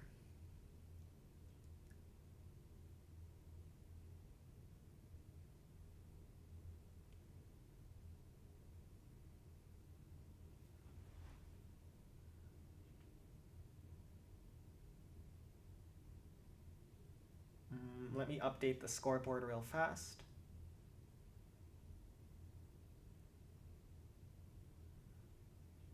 So Wanwusheng has tripled Barbarian Camp in the last attack.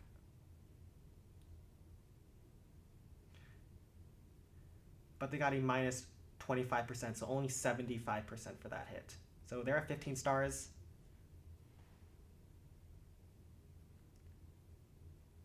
And 586%. So the moderators decided on a minus 25% penalty. They should still be in the lead no matter how this attack goes for ToBeDecided though. So let's take a look.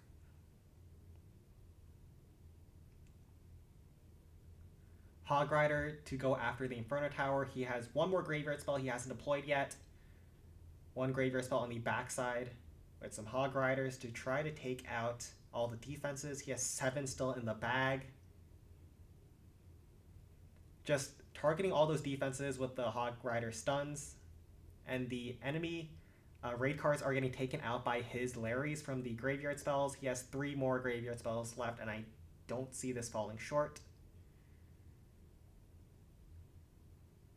As he takes out this Wizard Tower, and he's going to try to go in after this backside Giant Cannon. If he takes out this Wizard Tower, there's no more splash left in the base, and the Graveyard Spells should just clean house. And yeah, if you use Graveyard Spell as well as Frost Spell against Wizard Valley, it should be a very safe triple. And he's just taking the free stars for now to get them to 14 stars and try to get a shot at winning the match if the enemy team fails their next hit.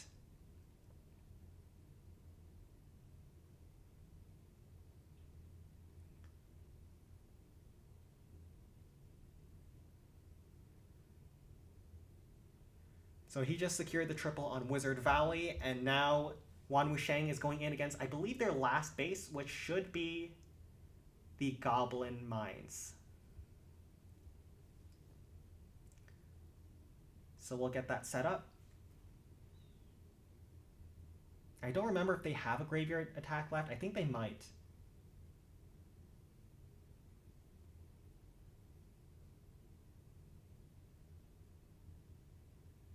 And just check that this is the correct base, and they should be good to go with their final hit.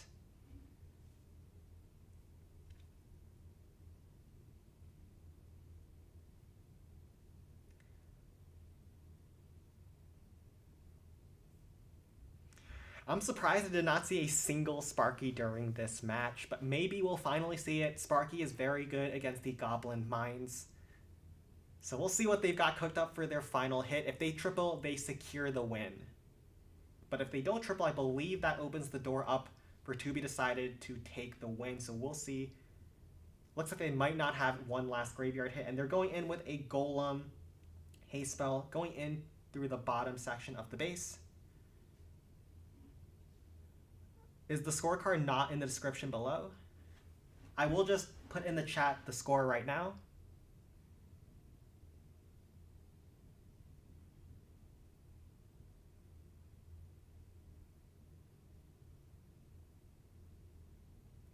And he's just going in with the Golem straight in through the bottom, away from the Inferno Tower, Frost on the middle minion hive.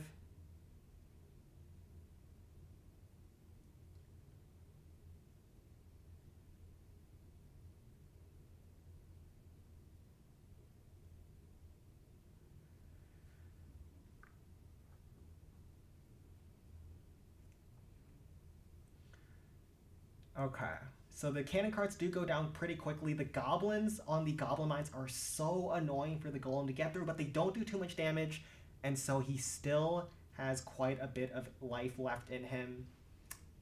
As he gets hit by the blast bow, he'll start taking some serious damage. He takes 2 shots to get through that reflector. That's why the reflectors are super annoying for the Mountain Golem.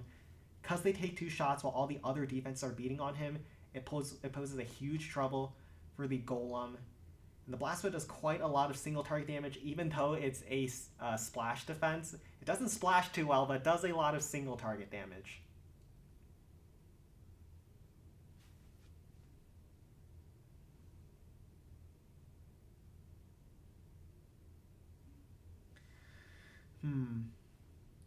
Looks like the Golem's getting through the Blast Bow. And there's not too much damage as he's going through that next Goblin Thrower, but there is the Minion Hive. It's frosted up. And we'll see if he has enough.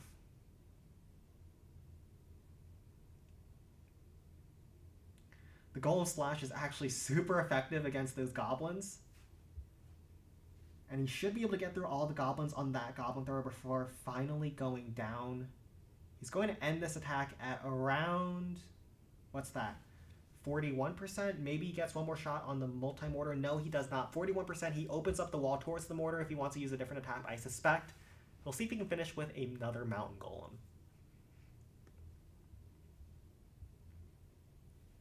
So if he triples this, the Chinese team wins no matter what ToBeDecided gets. But I think if they fail, ToBeDecided can win with a triple on percent.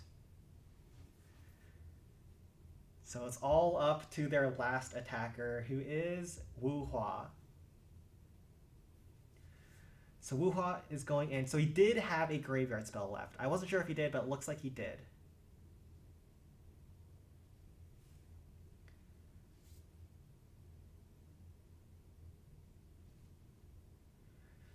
Golem is a solution to every base. I wouldn't say so. Even though a lot of clans have used Golem here, its hit rate has been quite abysmal. I think it's only gotten 1 triple versus Barbarian Camp for however many times it's been used. I'm surprised no one has gone in with Sparky yet. Sparky is very powerful, and I expect to see it in the next match at least. So he's using the graveyard spell to help distract for the cannon cards up the right-hand side of the base. Golem is working through all those goblins slowly but surely. And another graveyard spell to help provide some additional distraction up the right-hand side for his cannon cards. Those hasted cards are so fast, do so much damage. And I think the Golem might actually go for the Inferno Tower after finishing off this middle compartment. I don't know. Maybe he goes after this little hut over here and then strays towards the right. He has 1 barrel left to distract the Inferno Tower on the backhand side of the base. We're getting some McDonald's Wi-Fi over here. 1 barrel to go in. And the Golem actually does go after the Inferno Tower. The enemy cards, or the friendly cards, did a great job at funneling the Golem into the Inferno Tower. Looks like he should have enough. The cannon cards finally go down.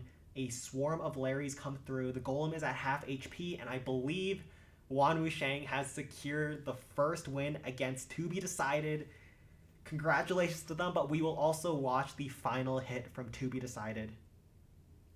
And yes, I'm also very surprised no one used Sparky. Sparky is extremely powerful as a graveyard attack. I think it definitely would have worked against some of the bases that Graveyard fell short against. But that's all in the past, and Wanwusheng is securing their first win in this Swiss stage, taking home a 1-0 against ToBeDecided, and we will look at the final hit from ToBeDecided. What base do they have left? I'm not sure.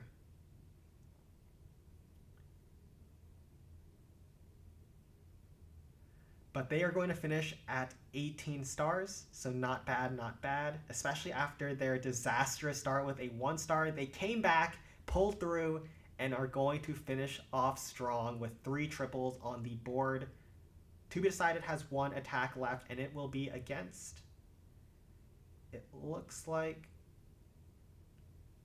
Golem Quarry. So Golem Quarry is the last hit for ToBeDecided, so we'll get that thing set up real fast.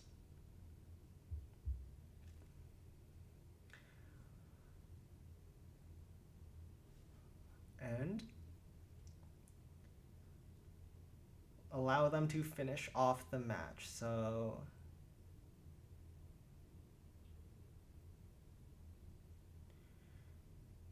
Wanwusheng GQ is on the board. And let's see if they can finish strong here. Golem Quarry is once again the hardest base to attack. So let's see if they can take this thing out. I don't know if they have a graveyard hit left. They used it against Wizard Valley, against Balloon Lagoon. I think they might have a graveyard hit still left. So let's see what they have in the bag.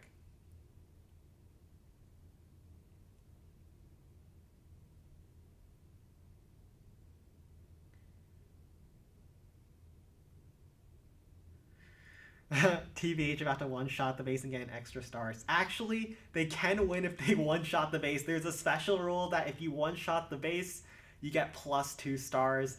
I don't think that will ever happen. They do have a graveyard hit still left, and they're coming in with Graveyard Hog Riders.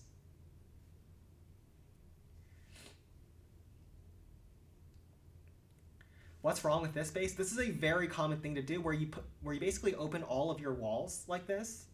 And that makes it so that Rams are less effective at tanking and getting graveyard spells going, because Rams are very OP in the clan capital, and you gotta stop them some way. And the way you do them is you open up all your walls, kind of like in the home village to some extent, where a lot of walls are opened at corners as well. We do that in the clan capital to stop the power of the Rams. So the P.E.K.K.A to go in towards the blast bow, sneak in, and try to take that thing out while his Hog Riders are going in up the right-hand side of the base. The P.E.K.K.A is going to be able to take out that blast bow, and with the death damage, I think it is able to hit that rapid rocket, and the Hog Rider, one swing, takes that thing down. There's still a lot left on the base. And let's see what they can get with their last graveyard attack. Oh, and they should not forget to take this District Hall again. That would be tragic to end with a 1-star.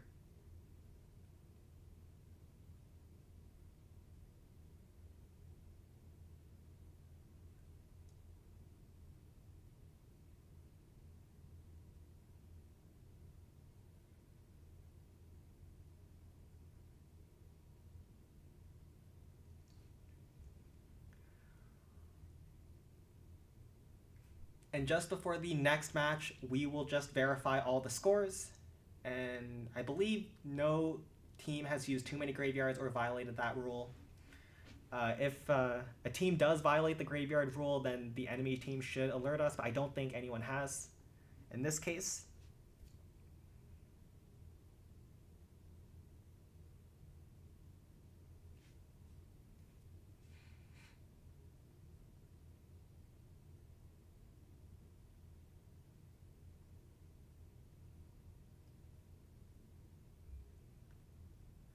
Never underestimate graveyard hogs. Well, I surely will not.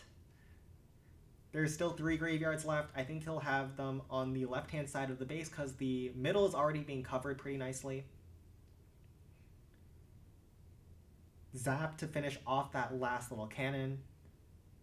Honestly, he might just not care about the District Hall at all and just go all in because the match is over and he wants to go for the 2-shot, if possible. Or no, he's sneaking a barb up the right-hand side of the base. To try to take that thing out while the multi-mortar is distracting. Another barb to sneak in and grab the spear thrower. P.E.K.K.A to go in to go after that blast bow. Hog Riders to try to swarm the rest of the base.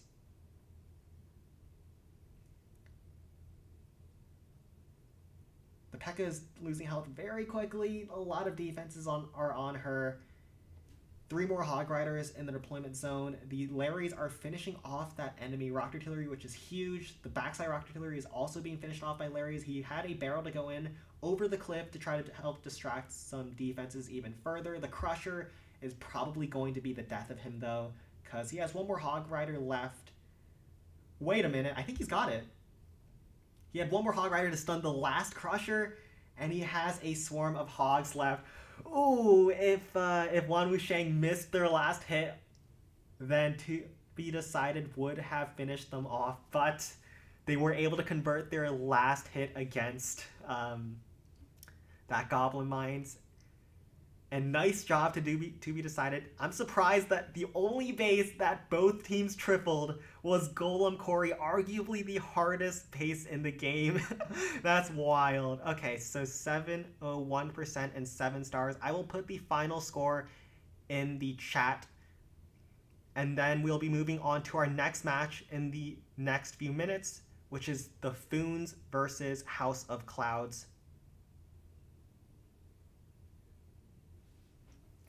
So yes, Wanwusheng wins 18 stars to 17. And now let's get set up with our very next matchup. So I will start setting things up as I move in to our next host clan,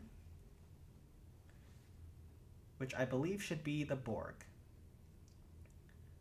So one moment, please.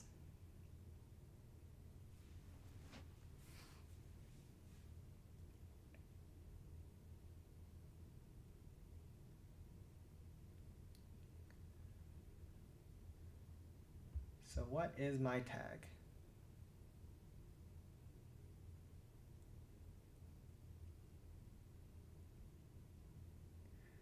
And yes, Wuhua definitely carried them in the match.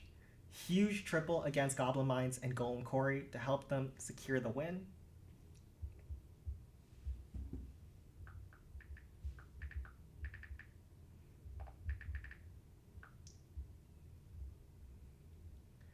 And let's head on to our next match. And I will start inviting all of the players.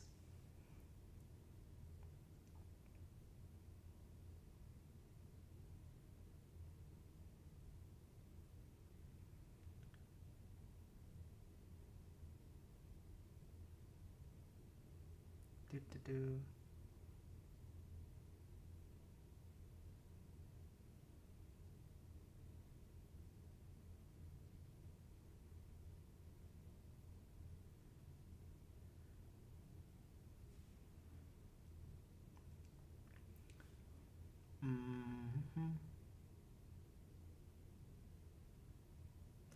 Yes, I'm excited for FOONS versus House of Clouds. This is going to be a very even match. It's a lot of my bros in there. FOONS is the clan I play from, and then House of Clouds has a lot of my moderators from the Discord server, so I can't really pick a side on them at all.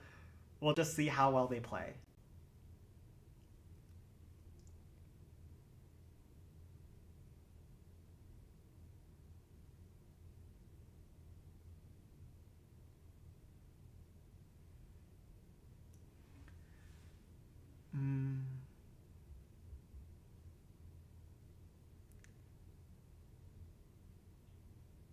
Currently sending invites.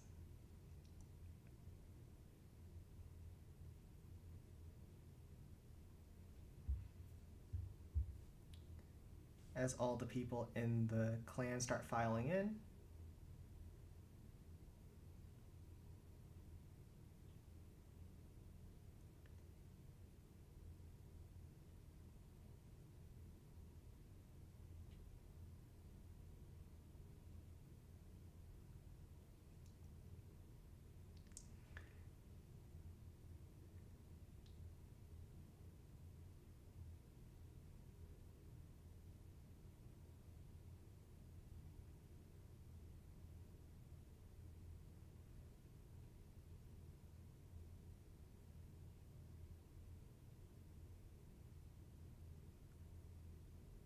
And House of Clouds will go first.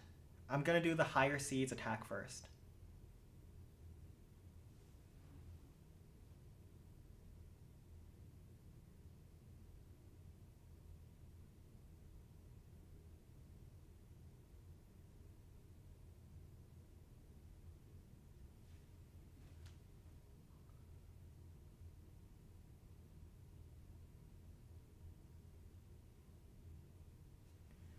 So now FOONS are all in.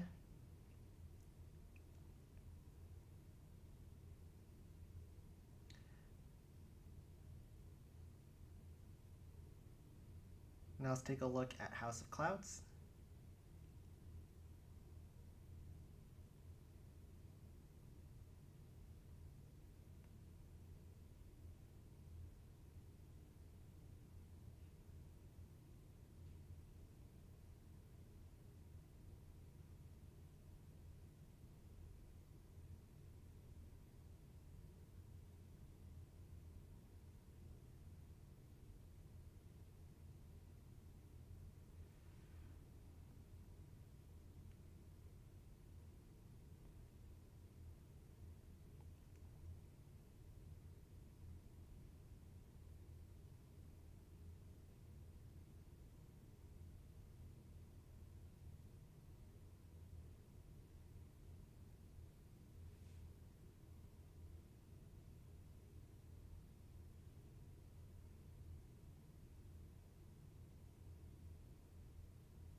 UVO2 Y.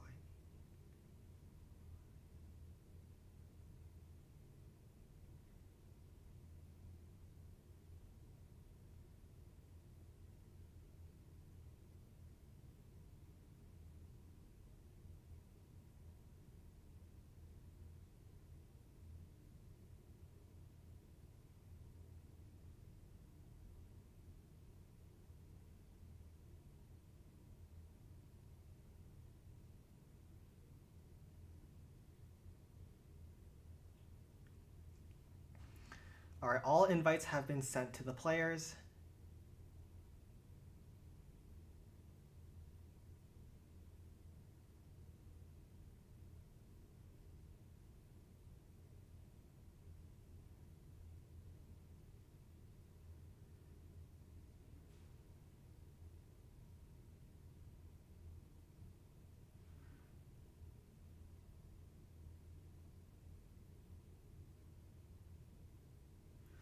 We just need Duck and Cora to come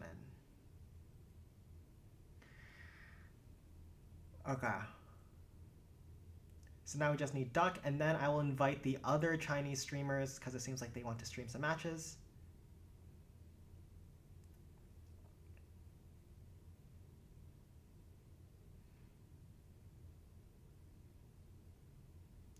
I'll ask if they want to join in as well.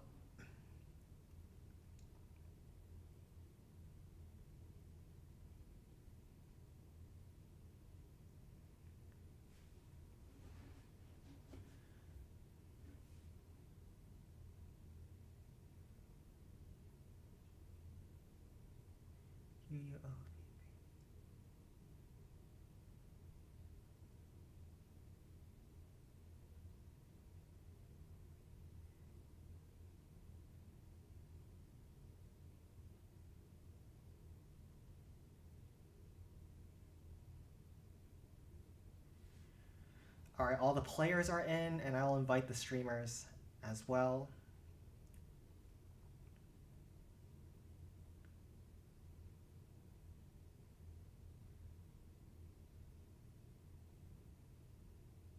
GLR8.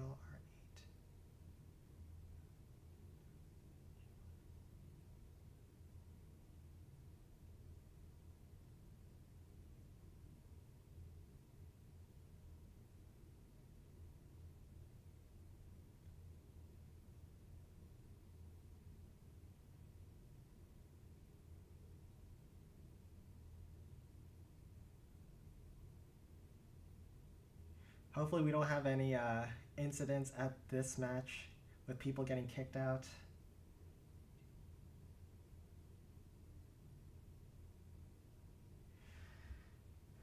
And all the invites have been sent, and we'll just wait for people to file in.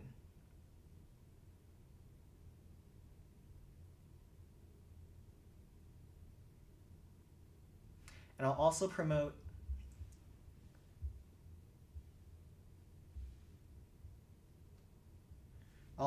Ziva.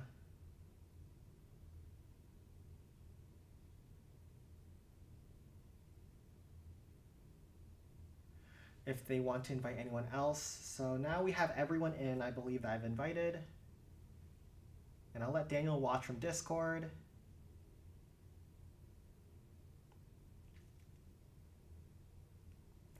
And we are just about set up to go with our second match. Yes, it's time for the FOONS. The famous enters at the top of the leaderboard. My boys are going in against my other boys, House of Clouds.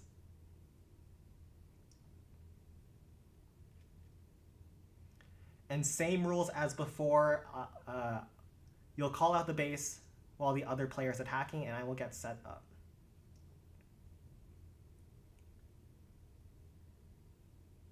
So, House of Clouds, you may call out your first base.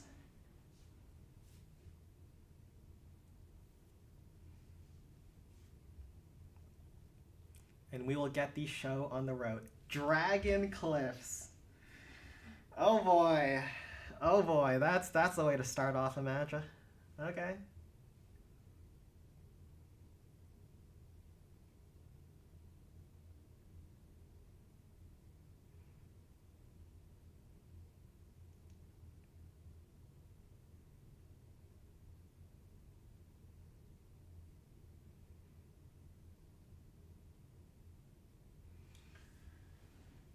Okay, time for match number 2, House of Clouds versus the FOONS.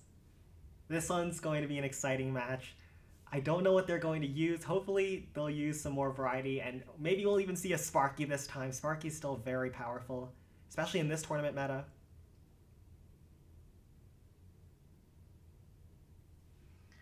And they can go in and start off the match whenever they are ready.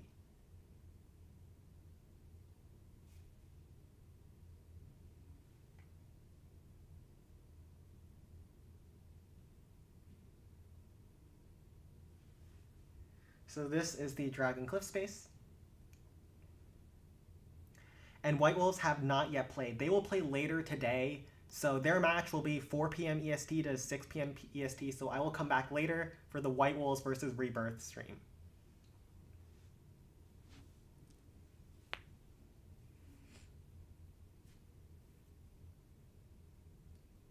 So once again, the scoreboard will be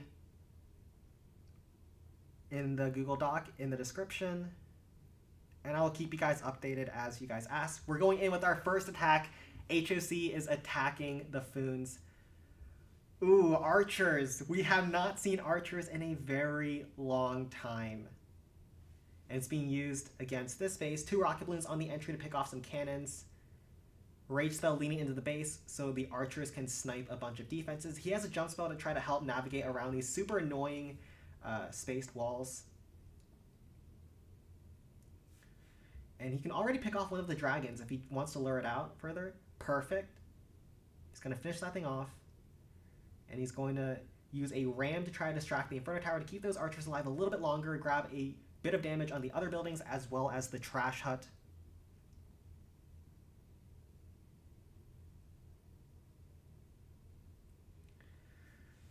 Rage spell leading into the blast bow as well. So he has 12 more packs of archers.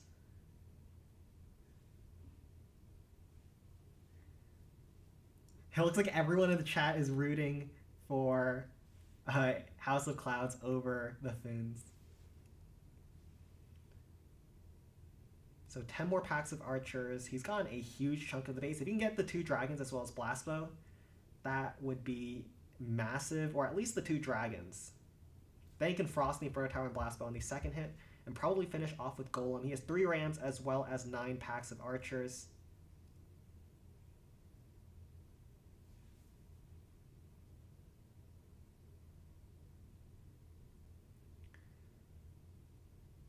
Still has a minute 30 on the clock. He's going to slowly trickle in those archers one at a time, try to pick off those dragons.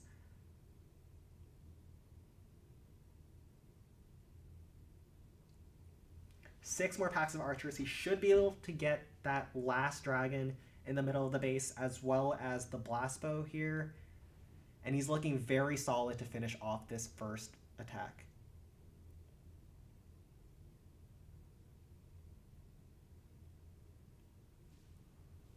And yes, my show match from last week have different bans than the current tournament right now. 3 more packs of archers, easily grabs the blast bow. Nice first hit.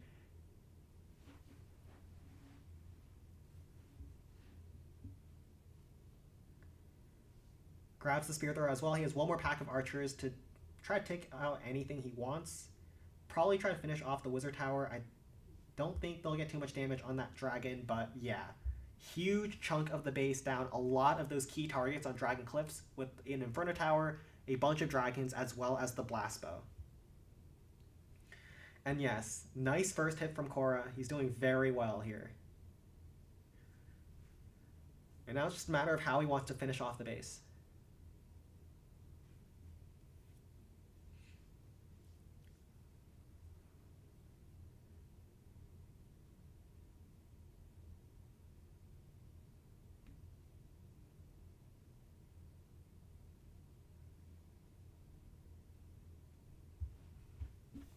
And for everyone,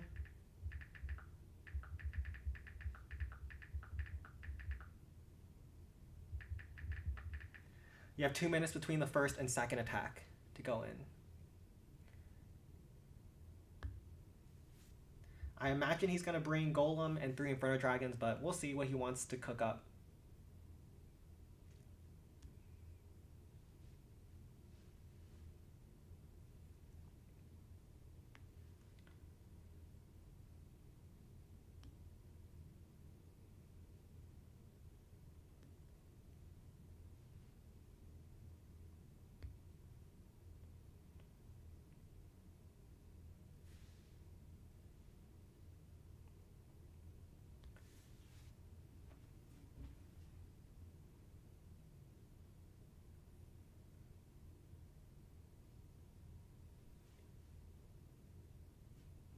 House of Dragon versus House of Clouds.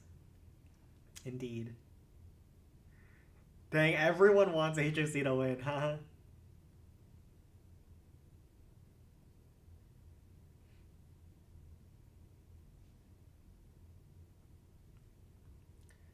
Okay.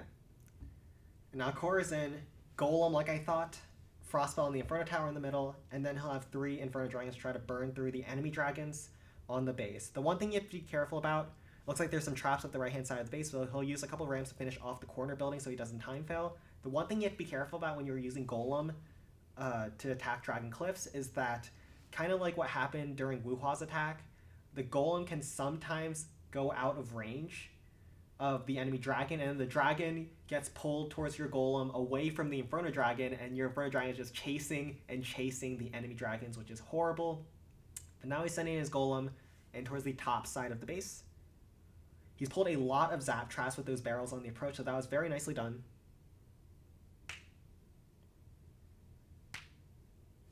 Frostspell on the middle Inferno Tower, like so. Make sure that thing fires super slowly. And also hitting the air defense is nice because that'll make his life easier with the Inferno Dragons.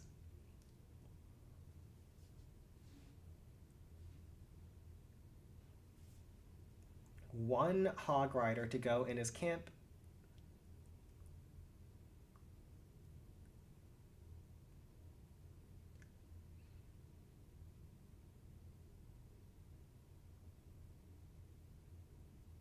And the Golem is rolling his way through.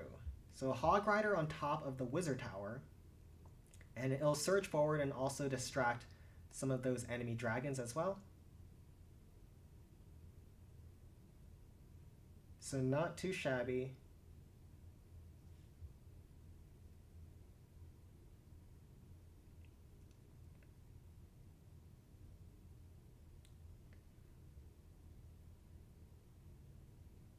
Looks like the Inferno Tower is locked onto his Golem. Oh, yeah, so his Inferno Dragon just didn't have enough to finish off the enemy dragon, and he just zaps that down real fast. Does the Inferno Tower go down? Yes, it does. But the Golem is getting low. The enemy, or his Inferno Dragon, is going to get blasted down by the air defense and air bombs. Pray for the Golem. He is low HP, but there's only point defenses left. A lot of zap traps have gone pulled. Another one gets pulled right there. A log trap, I think, misses the Golem. There's a cannon and a spear thrower left. Does he have enough? Golem, pull through! No! And he falls short at 91%. Still a good attack against a Dragon Cliffs. Very solid. And we will take a look at the FOONS' first attack against the Barbarian camp.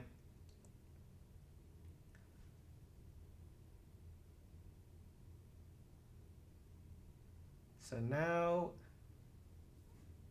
the FOONS wants to go in against Barbarian camp from House of Clouds.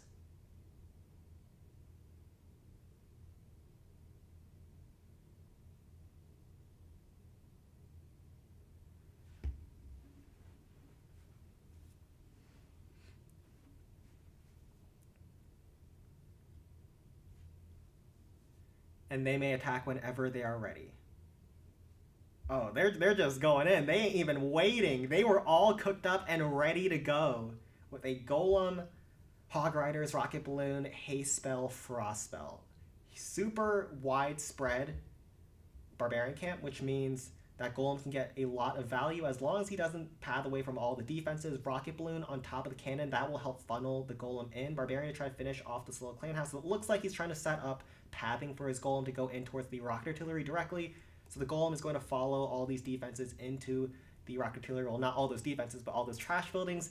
Follow the yellow brick road. It looks like there's actually a Tesla farm here, so he decides that it's a good time as ever to use his Frost Spell, freeze that thing up as he works into the Rocket Artillery. Another Rocket Balloon, even though that's just a rapid rocket, the point of taking that thing out is to funnel his Golem to the top side, which is where he wants it to go.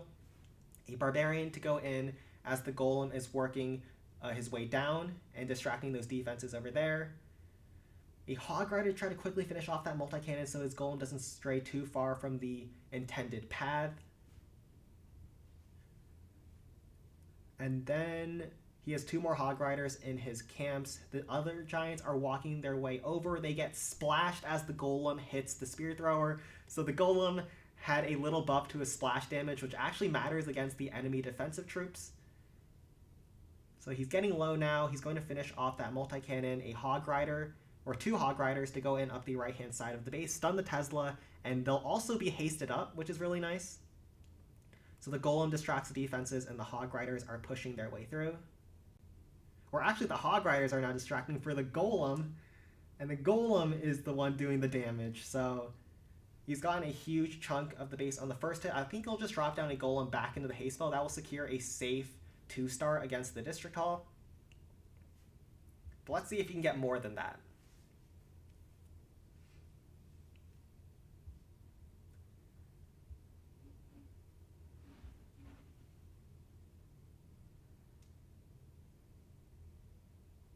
So 2 stars, 91% on Dragon Cliffs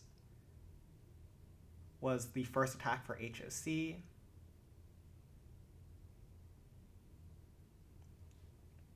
And now FOONS is back in again against Barbarian Camp. Like I thought, definitely a golem angle here. He's using a Barbarian to clear the trash buildings that the golem missed on the first hit, and that's going to allow him to get an angle on top of this multi-cannon over here. Lands his Frost Spell. He almost missed the Rocket Artillery, but he lands it, and that will freeze up a lot of those defenses over there. And once the Barb clears that last little piece of trash, the golem will go in, and he'll go in towards the back section of the base. There's still quite a lot left, but he has a Frost Spell. He has some Hog Riders, a Hog Rider to try to finish off that Spear Thrower that the golem was distracting, and that'll also help funnel the golem a little bit, relieve some of the pressure. I don't know if the golem is going in after the cannon or the District Hall next. Goes after the cannon, so the pathing is looking really good for him right now. He's actually holding on to his second Frost Spell to see where he'll need it.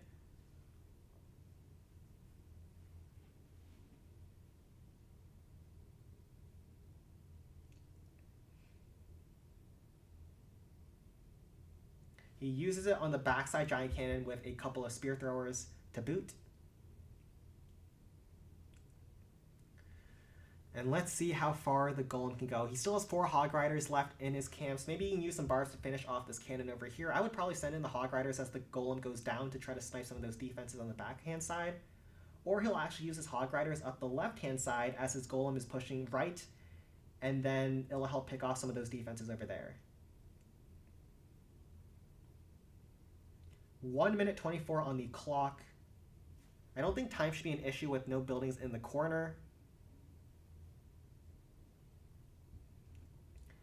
Nice Giant Bomb by the defender to kill a bunch of Hog Riders. He has 1 left in his camps. Golem is at 50% HP. He uses his last Hog Rider to go in as the golem skips over those Spear Throwers to cut the flank on his golem. He has 1 more barb to go in behind as well, and that will help clear some trash buildings. And the golem is moving his way through, finishes off the multi-cannon. There's 4 point defenses left on the map. The golem still has 30% HP. I think he's got it. 40 seconds on the clock. Hog Riders are pushing their way through. Time is never going to be an issue. There is no Zap Traps on Barbarian Camp, and the traps don't do too much damage to the golem, so I think FOONS is going to open up the match with a nice triple against the Barbarian Camp. Very nicely done on the Hog Riders to help support from the flank. That's what you want to be doing to help preserve your golem health as much as possible. You clear the flanks and make sure he has a straight line path to all of the key defenses inside of the base. 10 seconds left on the clock, and 10 seconds too many for the almighty Mountain Golem.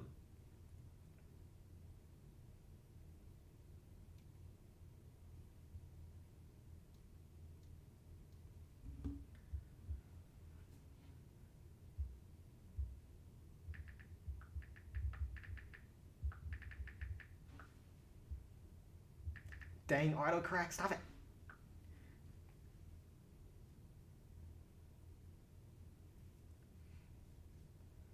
So now they're going in against Balloon Lagoon. Let's pull up the base.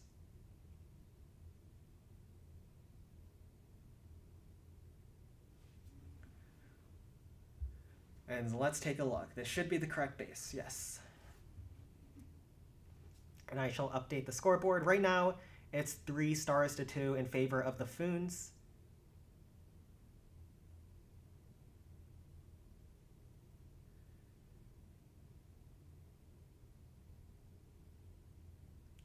And they can go in whenever they are ready. Looks like they are in. So, Sushi is up against Balloon Lagoon, and he's going in with my strategy, the haste spell Sparky. This is a very powerful attack, and we are finally seeing the Sparky coming in. And let's see how well he can execute. So haste spell Sparky is very powerful with Graveyard. You use the Hog Riders, the Giants, the Rams, the Barbs to help protect Sparky, get those Graveyard spells going, and just provide as much distraction as possible. And the speedy Sparky should have enough HP to try to push through a lot of the defenses inside of the base.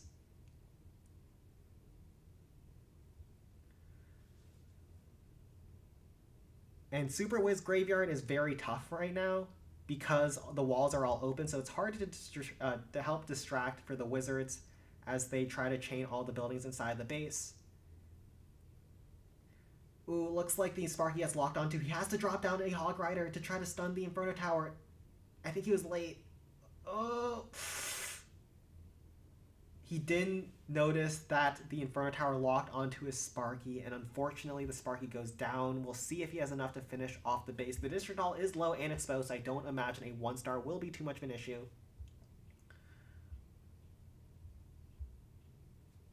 And we'll see what he can do. If he stunned the Inferno Tower, the Sparky would have gotten so much more, would have taken this thing down, and then went right and grabbed the Rock Artillery too.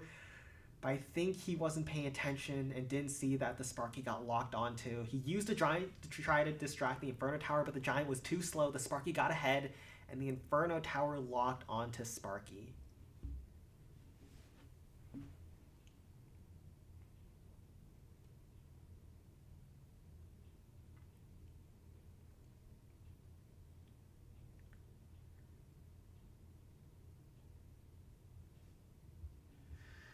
And yes, FOONS should give me the next base.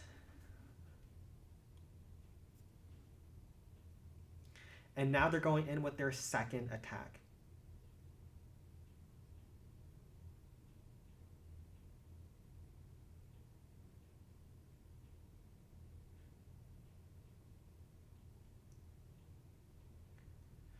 And now he's going in with a P.E.K.K.A. to try to take out all the buildings on the right side. The P.E.K.K.A. has hasted up some Hog Rider Graveyard as well as Wizards to take out the District Hall and try to chain down a lot of buildings over there. He has 1 more Graveyard spell in his deployment bar as well as 3 more Hog Riders. And we'll see how far he can go. With 1 more Hog Rider left, I don't know if he can get too much more on the base. The Rock Artillery was being distracted by the Graveyard spell, but now it's going to log onto the P.E.K.K.A, I think. 1 more Hog up the left side. He gets hit by a Giant Bomb, but he has some Graveyard spells going to try to do some damage over there. He should get a very respectable percent. The P.E.K.K.A blows up and does a ton of damage to the Rock Artillery. Zap spell to finish off the cannon. 72% and counting, and it looks like he's going to fall short at 74%. And also he's going to get some Wi-Fi bars as his Giant. Ooh, can it finish off that Rock Artillery? Boom, the Giant's Fist punched through the Rock Artillery for 75%. And we'll move on to the next attack from the FOONS. They'll be attacking the Skeleton Park.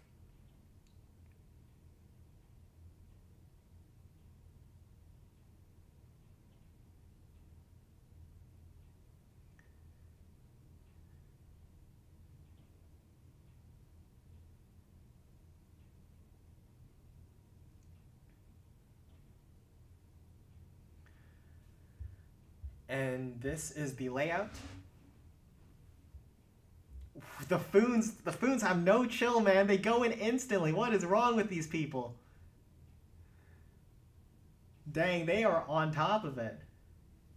Okay, he's going in with a gold. What is this army? Barb, Giant, Ram, Barrel, Hog, P.E.K.K.A, Golem. This man's bringing one of everything. with a jump spell over the river to open up the map for deployment, as well as a frost spell on top of the minion hive, a haste spell leading in towards the right-hand side of the base, a golem to go in to try to push up the right-hand side of the base. I think he's using P.E.K.K.A.s and some other troops to try to push in towards the left-hand side of the base. SKT1 Herona. Oh, nice name. And now a barrel on top of that multi-mortar. The P.E.K.K.A. is taking a lot of fire right now, but the barrel is doing a great job distracting the hive. And the P.E.K.K.A. is actually going to finish off that multi-cannon with the help of that death bomb, but the golem is kind of straying on him. He'll need to use a hog rider to try to take out the cannon and try to funnel his golem back into that minion hive, or he's using a giant instead. That works too, because the golem can go back over the river. He's going to skip all those defenses on the right side, but that shouldn't be too much of an issue. He'll lock on to that minion hive, take that thing out, and we'll see how much he can get. The other minion hive isn't frosted up and will do a ton of damage to him. But the golem is half HP. Maybe he can get one more rocket artillery. That would be huge.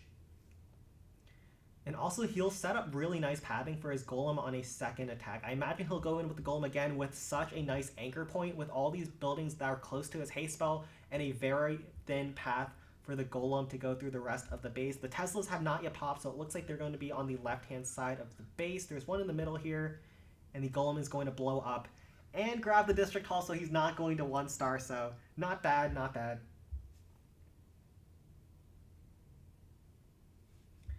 But they had 75%. So now they're at 168% with 4 stars. HOC is at 4 stars, 168%. FOONS is at 3 stars, 100%. And they're going in with their second hit against Skeleton Park.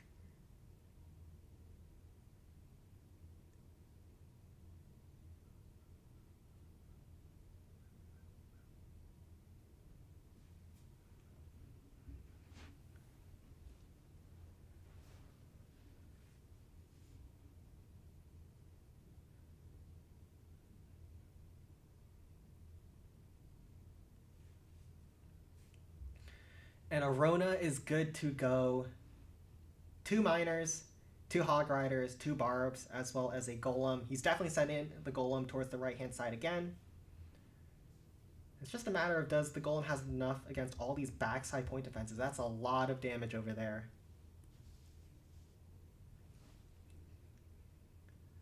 Nice frost spell to cover all those point defenses over there. Now he sends in his golem. He's holding his second frost to see where maybe the Teslas are, I would imagine. And the golem just has a clear shot to all of those point defenses over there. Hog Riders get hit by some traps, but he uses a barb to quickly finish off that multi-cannon before his golem takes too much damage. Multi-cannons are one of the best defense versus mountain golems. When the golem gets distracted on other buildings, the multi-cannons just go to town on him. He'll have 2 miners in the frost spell. I imagine he'll use them. I think what he's going to do is the golem is going to go in, finish all these buildings, get pulled in towards the wizard tower, and then he'll go in after the minion hive, and then he'll use the miners to go in maybe towards the middle to try to relieve some of that pressure over there. But we'll let him cook. Oh, that Tesla pops, and that's a very nice anchor point for the golem. How much HP does it have? It has 60-70% HP right now. Uses the miner to support from the right-hand side.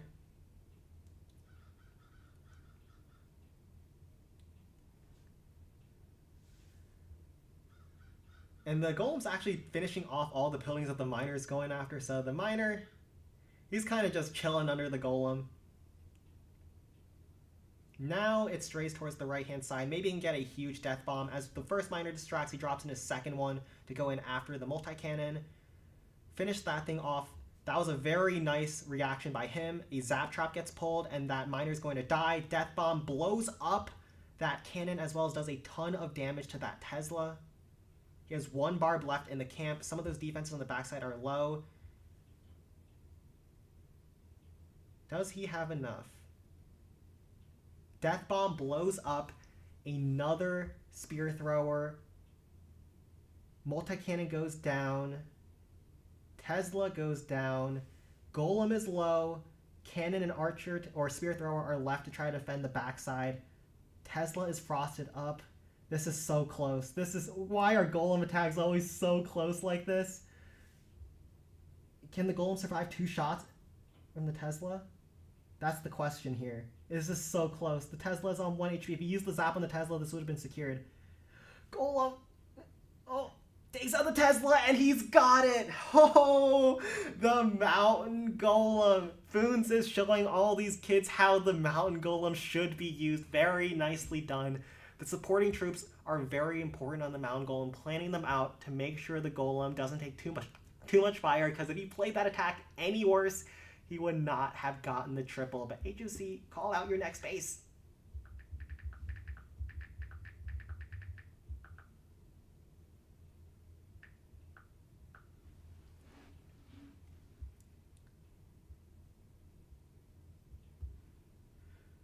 Goblin Mines.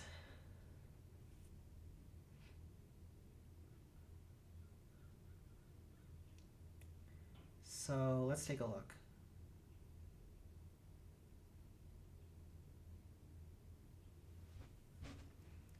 Now the score is 6-4 in favor of the Foons.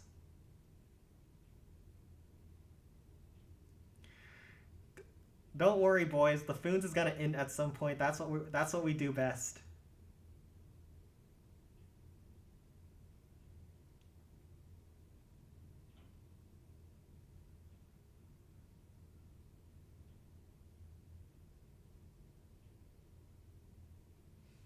And now they are in. HOC is in against Goblin Mines. I'm just quickly updating the scoreboard.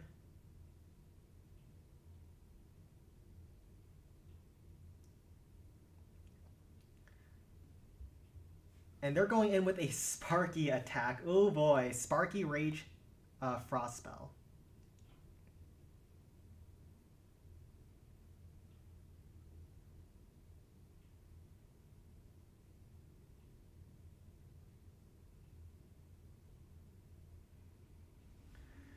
Frostball on top of the Blast Bow, slow that thing down. He's using his Sparky in the middle, up the gut. Oh boy. That is interesting. The Wizards are in his composition to try to pick off any straggling goblins from the Goblin Throwers.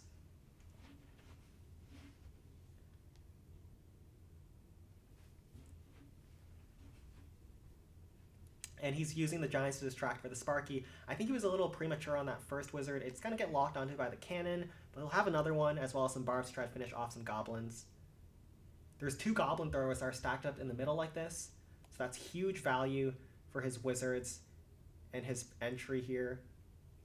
Rage Sparky attacks the mortar, explodes that thing down, locks onto the Spear Thrower.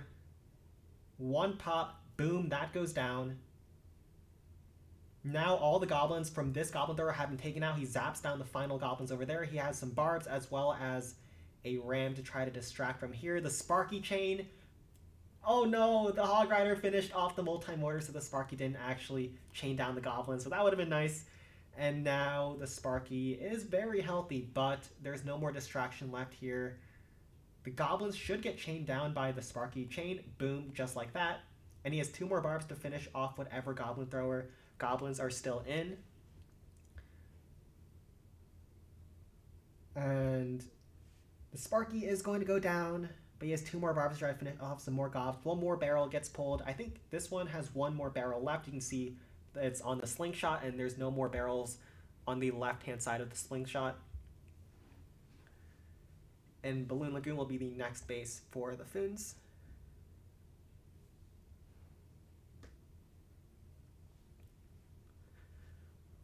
Let's see how he's looking. So there's only 1 Goblin Thrower left, but all those major defenses are still on the map. So it's going to be tough, but there is a very good pathing for either Sparky or Golem from the bottom side or the top side, depending on what they want to do.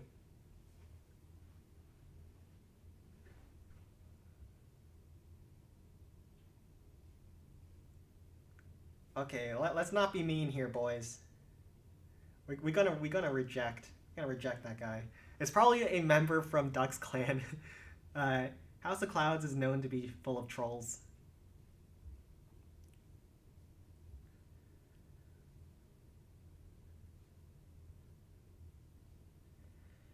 And now, yep, like I thought, Haste Spell Golem makes a lot of sense here because there's a very thin path for the Golem to go through. This is what you ideally want with the Golem. You don't want him to go into a lot of defenses at once. You want him to take them out one at a time. And this is a perfect opportunity. He'll use a Frostball on top of the Minion Hive or the Inferno Tower. I don't know if he can hit both. Maybe he can, but he'll probably go in with the Golem through the bottom angle and try to get as much percent as he can if he doesn't have enough to finish.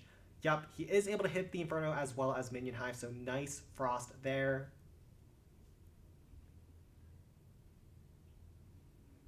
And the Golem, he's working his way in. 2 Miners, 2 Hawks to support, a Zap spell to zap down any Goblins from the backside Goblin Thrower, I imagine. He's not under too much fire right now, so the Golem is pretty safe on his approach. One-shots all the Goblins from the previous thrower.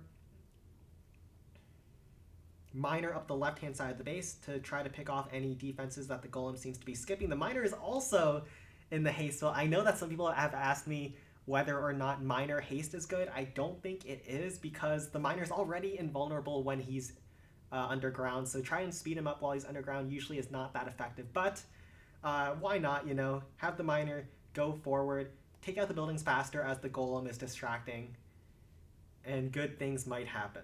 So Minion Hive is now locked onto the Golem.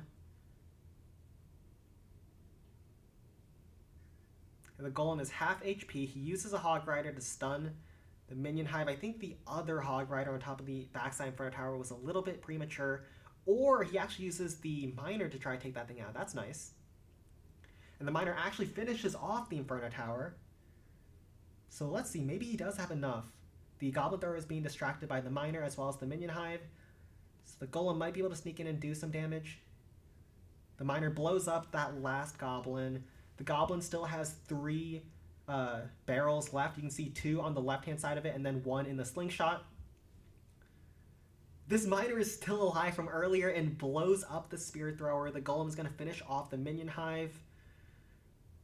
Does he have enough? I think with the 2 reflectors on the backside protecting the Spear Thrower, he won't have enough to push through the end, but he'll still get very respectable percent. And the FOONS is full of trolls, putting a Troll Tesla over there on the entry. He'll fall short at around 80%, it seems. Yeah, around 80% as the cannon finishes off the Golem. How much more? 1 more shot finishes off the Rapid Rocket. The death damage does not quite get the Wizard Tower, and they're going to get 82% 2-star against Goblin Mines. And now it's time for Balloon Lagoon from the FOONS. Take a look at the base.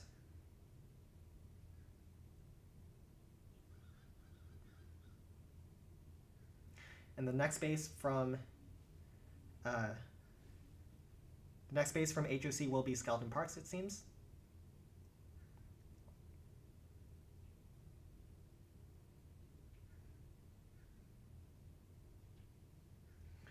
And the FOONS may attack whenever they are ready.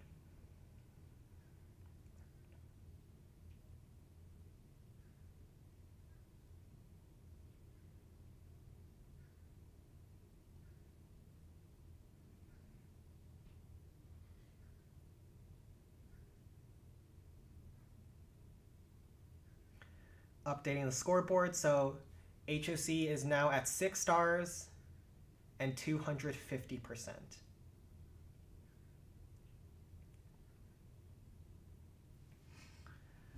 Okay. And now the FOONS are in. Whoa! Fortress, Skeleton Barrel, Super Dragon, 4 balloons, 4 zaps. Oh boy, the secret is cooking today. Let's hope we're eating good, boys. So he freezes up both of the rock artilleries on the approach. No Inferno Towers are here, and that's why he's going in with the Flying Fortress. Oh, this is a cool attack. Barb in behind to clear the trash buildings. Open up the map for deployment so he can get an angle on top of this Rapid Rocket with his rocket balloon. This is what I've been waiting for. This is why I love the FOONS. Let's go. Rocket balloon is doing very well. Fortress is basically under no fire right now. Now he goes in with a Super Dragon on top of this Crusher, splash down this other Crusher as well as Rocket Artillery. And now those Larrys are distracting the air bombs for his Super Dragon to sneak in. He has one more barrel as well as Rocket Balloon to try to finish off the Inferno Tower. Man, this attack is so nicely done so far. Whoa. The secret showing us how it is done, boys. Now, I don't know if he'll have enough. Minion to distract for the Super Dragon. His Super Dragon does get killed by the Inferno Tower. The barrel sneaks in, take that thing out. Does he have enough to finish off that Rocket Artillery? Maybe the Larrys inside can finish it off? Are there traps? A Crusher kills some of them. He grabs a third Rocket Artillery. This attack is looking super solid for him. Oh, this is a cool attack. Nicely done. Secret cooked and we're eating good tonight, but it's still not trivial. There's still an Inferno Tower, Rocket Artillery, and a ton of defenses on the backside. Usually most clans will use Graveyard versus Balloon Lagoon, but that was a very cool first attack. Even if it doesn't quite pan out, he's trying to save a Graveyard hit for a different district, I assume. But that was a very good opener for a non-Graveyard entry.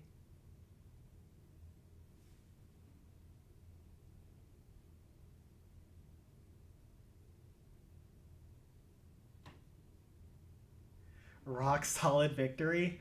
Well, maybe he will go in with a Golem. Who knows?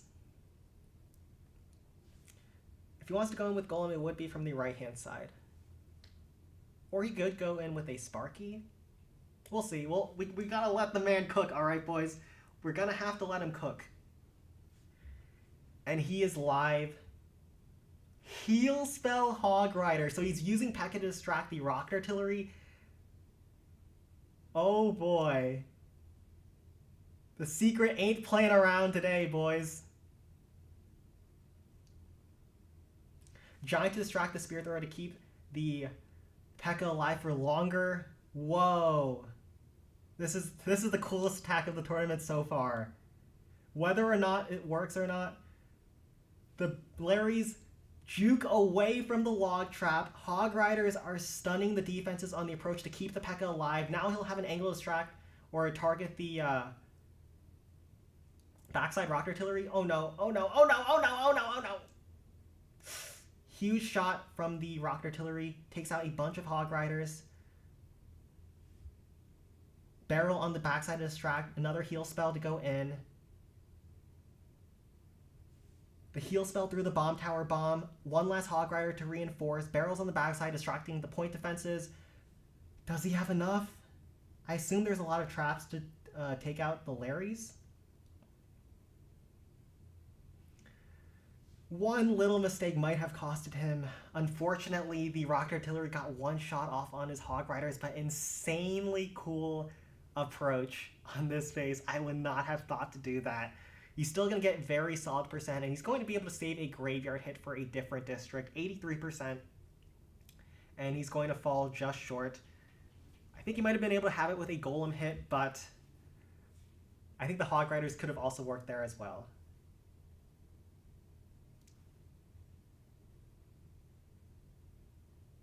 And now let's set up Skeleton Park for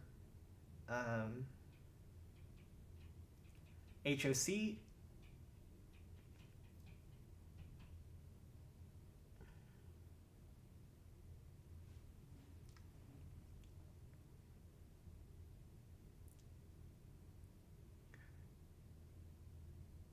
And they can go in whenever they're ready. I will be updating the scorecard here.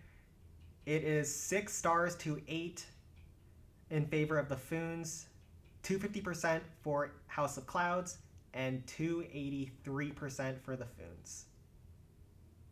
So the FOONS are up by 2 right now.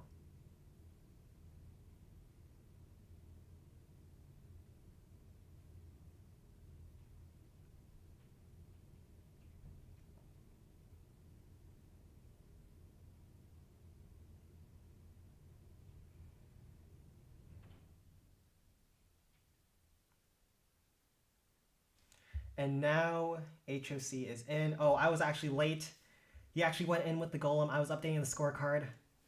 So the golem up the top side of the base, frostbelt on the middle minion hive, golem to try to punch through. There's a lot of damage in the middle here. I think the golem's going to go down very quickly. Use the miners up the left-hand side as the golem was going up the gut. Some hog riders up the right to help distract the buildings. And then the miner, while everything is distracted, is going in, and he should be able to grab the giant cannon maybe. The golem is finishing off the minion hive. If he's able to get the giant cannon, he should be looking quite good for a finishing attack.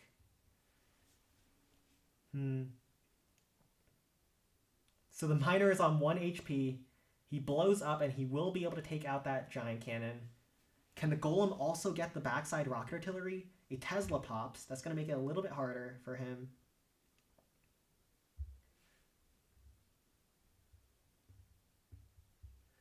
And the golem is going to die, but he's gotten a huge chunk of the base on the approach, and we'll see if he has enough to finish.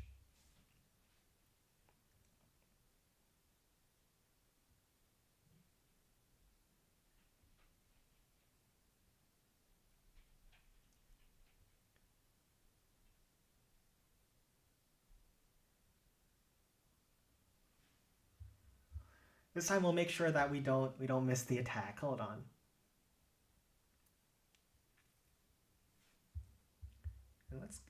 And now let's go in. He has 2 frost spells. He's going to put the golem back into the haste spell. Probably the golem will go after the cannon, or he'll try to send it closer to the minion hive as much as possible. Nicely done. We'll directly target the minion hive, and he'll probably send some troops up the right-hand side of the base to try to take that all out.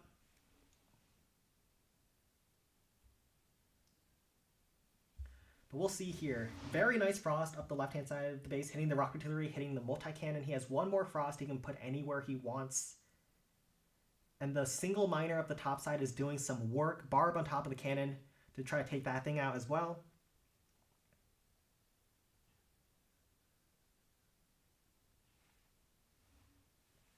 So golem is at 60% HP. He drops his last frost spell as the Teslas pop at 51. And he should be looking at, ooh, a Zap Trap pops, hits his golem a little bit.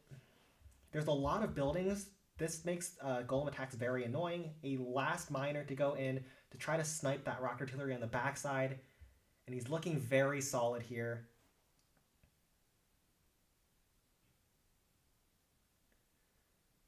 Zap spell to try to reset some of those defenses on the backside. So many troops collapsing on those last few defenses. They're basically all frosted now. The miner is going to work through the cannon, and the miners did so much damage on this base. Very nicely done so far. I think he's got it unless there's like 5 zap traps, and that will be HOC's first triple of this match.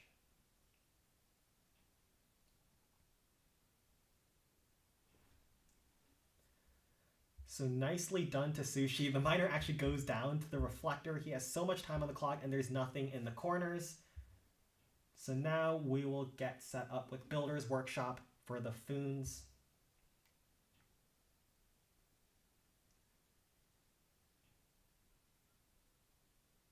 Pull that up real fast.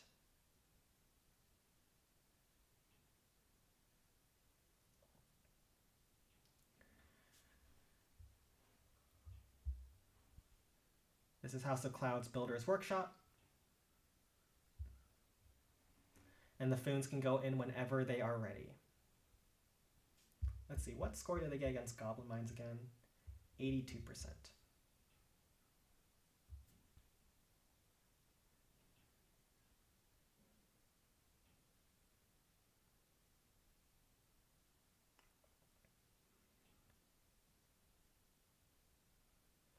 And now the FOONS is in. Oh boy, it's time for some more Sparky haste. Let's see how he executes this attack. So haste spell up the left-hand side of the base. Ram kind of wanders on him. A ton of log traps on the approach. And the Sparky gets a nice first chain. Ooh, that's going to be a juicy chain off the Crusher. If the Crusher survives for a second shot, the Tesla will go down. So he's going to give the Sparky the ability to chain that thing down from range. And the Sparky's going to chain down this building as well as the cannon now. Another giant to go in. to distract, as well as a graveyard spell on top of this giant cannon to now generate Larrys as the giants start dying. Another graveyard on top of the blast bow to help distract that as well as his troops start moving through. Now the blast bow actually locks on top of his Sparky, so he'll try to use the Hog Rider later on, I assume, to try to reset that blast bow, but he has quite a bit of HP on that Sparky still, so he should be fine as long as he's able to get to the blast bow quickly.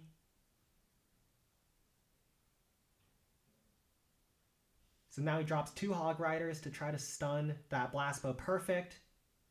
And now the Sparky's going to go in and finish off the blast bow. He has some more Hog Riders to go in up the right-hand side flank. As his Hogs start dying, he's getting a steady trickle of Larrys that continuously distract the defenses. That is why this attack is so powerful. The Giant Cannon goes down to the Hog Riders. How much HP is left on the Sparky? He will go down. The Sparky will go down before it gets off another shot. The District Hall is exposed, so there shouldn't be a threat of a 1-star. 46% on this attack. And the power of this strategy is on the second attack. Let's see if he can convert. He's looking very good right now.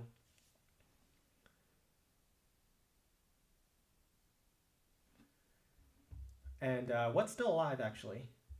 Oh, one Larry is beating through that District Hall. So now he has absolutely no threat of 1-starring.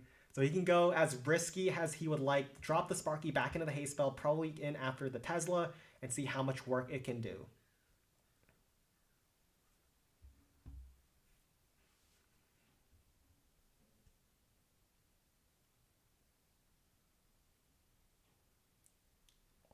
Oh, there's actually quite a few Larrys.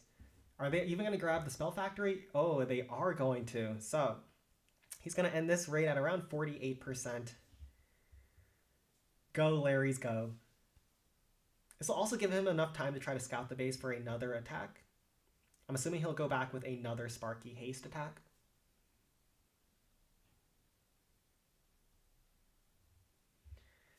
And now let's see how he will finish off this base.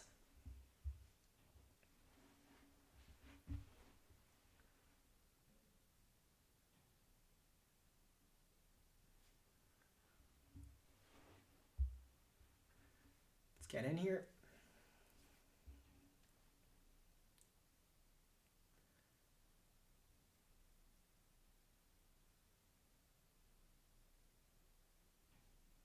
And now he's already live. These people don't wait around. They are just ready to go. A ram to distract the Tesla on the approach. Very nicely done. Also pulls a log trap and pulls out the other Tesla back there.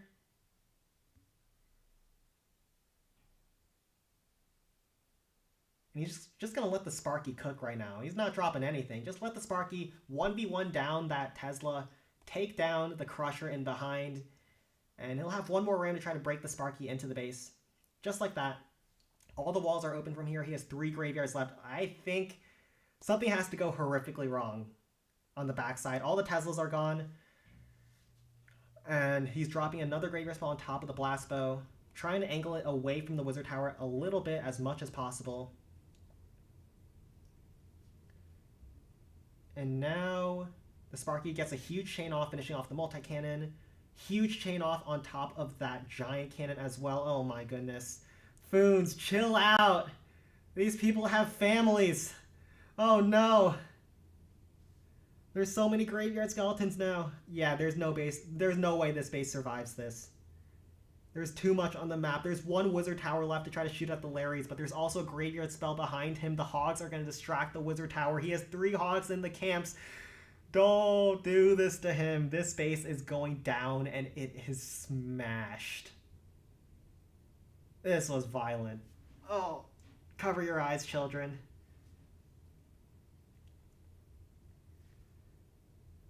Oh boy.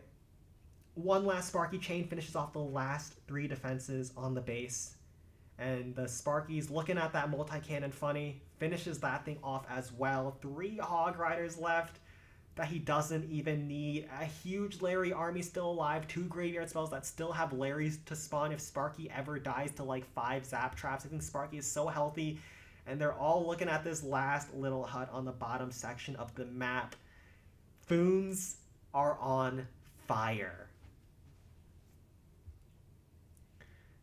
And now let's take a look at the next base from House of Clouds, Golem Quarry.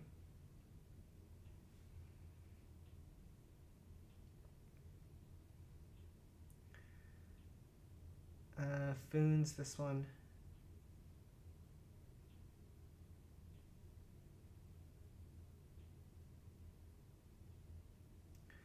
Foons GQ. And House of Clouds is going in. I will post the score now if it hasn't been posted already in the chat. And I'll also keep an eye out on the friendly challenge.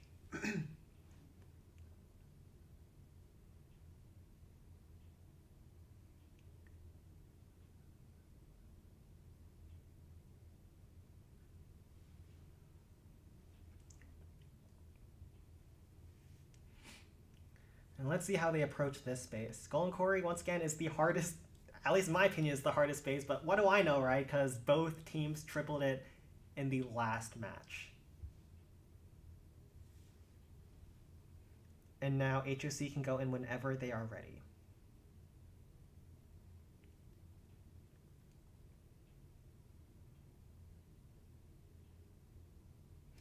And yes, that is the score posted from Anbu, which is one of my mods. Actually, one of my admins on the Discord server.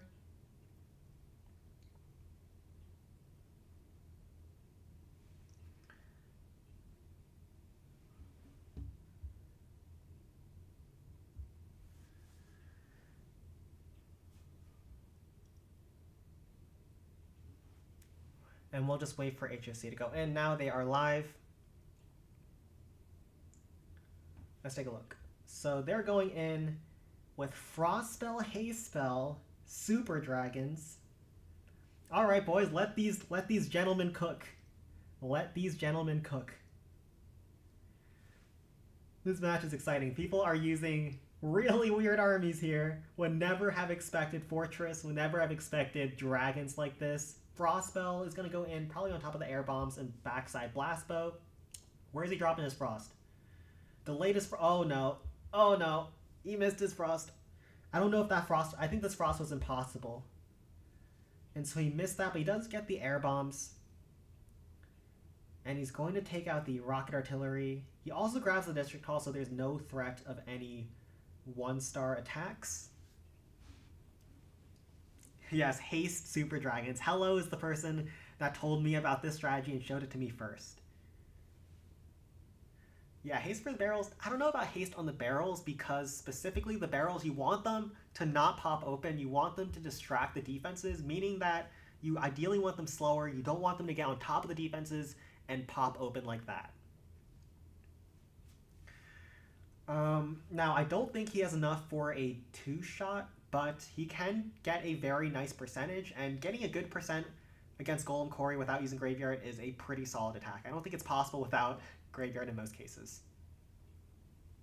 At least not in this format where miners are pretty much, or at least miner spam is banned.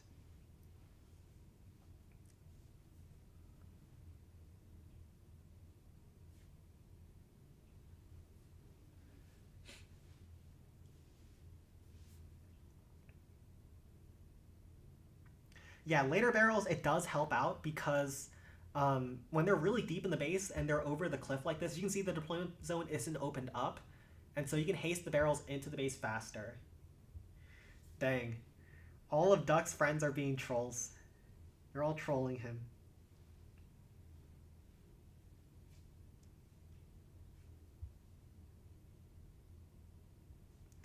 And we're just waiting on House of Clouds. I'm pretty sure Cora is actually attacking from school right now. So his Wi-Fi is probably giving up on him.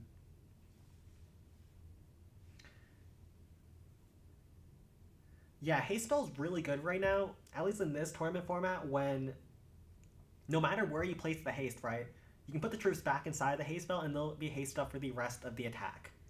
So now he's back in. Wi-Fi bars are galore. Frost spells, this time hopefully he'll hit them, and then a golem to go in to try to pick up as much percent as possible. I assume he uses his golem to go in after the air defense, with a little bit of funneling with the archers, Frostspell on top of all these defenses in the back over here, and then a P.E.K.K.A. with a giant to help support to try to take out that blast bow over there. So this was the idea all along. He wanted to use the dragons to set up a golem attack. With the haste spell down already, that'll help out his golem immensely, and he doesn't have to waste the 3 spells on this attack.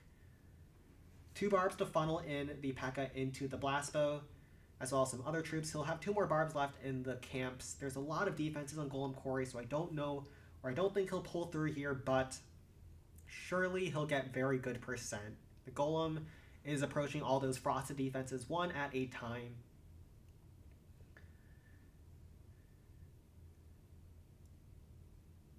And we'll see how far it can get. There's a lot of defenses, but the Frostspell is just so good at slowing all of them down.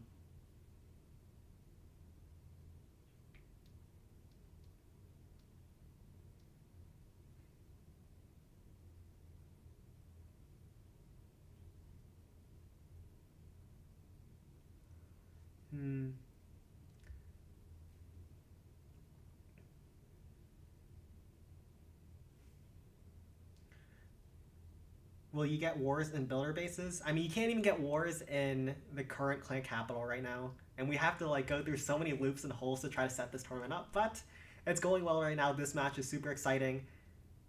One more zap to try to stun defenses on the backside, or maybe try to pick off any straggling low HP building, because there's not enough HP on that golem to finish off all the buildings on the base. And this, I'm pretty sure the golem is going to go after the spear thrower. It's going to look really weird here, but I'm pretty sure that's what's going to happen. Let's see if it happens. Yes, the golem is going in. Oh man, he walks in range of all 5 defenses. I called it. So the way Troop AI works is that they target the 3 closest defenses, or they look at the 3 closest buildings and try to figure out which of them to go after.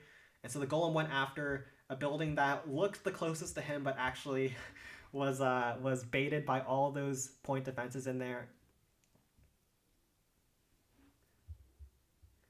And now Dragon Cliffs for the FOONS next.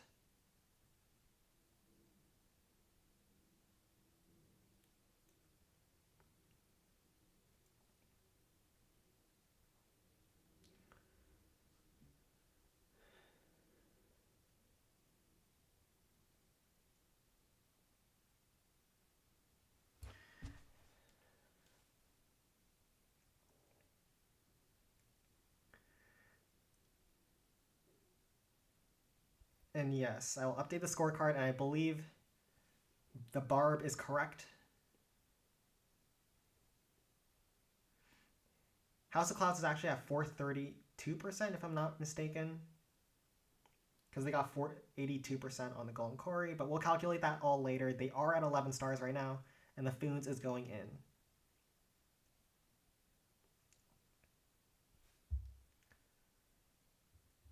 The FOONS is going, oh my goodness, the man is cooking here. Oh, Sparky Rage. Oh, cover your eyes, boys. This is either going to be glorious or awful. The FOONS is here to entertain. I'm excited for this one. The man has been given the ability to cook in the kitchen. Let's hope he doesn't burn the food.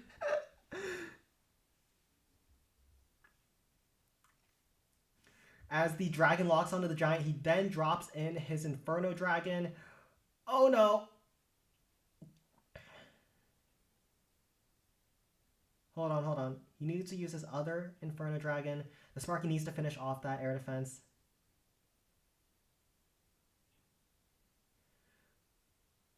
He's burning the food, boys. He's burning the food. Okay, hold on. He'll need to use a pack of raged minions to try to take that thing. Oh no, now the Sparky's getting hit by the Inferno Tower. He'll just have to recover the 2-star at this point. He went for the risky play. He went for the risky play for the biscuits. But he'll just grab the District Hall on the backside on the second hit. The man was trying to cook. This is why Sparky Rage versus Dragon Cliffs is so risky. When things go wrong, they go really wrong. He's using some minions to try to pick off the dragon. It does a lot of damage there, so, you know, 20%. He'll grab the District Hall on the second attack. I don't think he even dreams of two-shotting this this base anymore. Well, this is why I love the FOONS.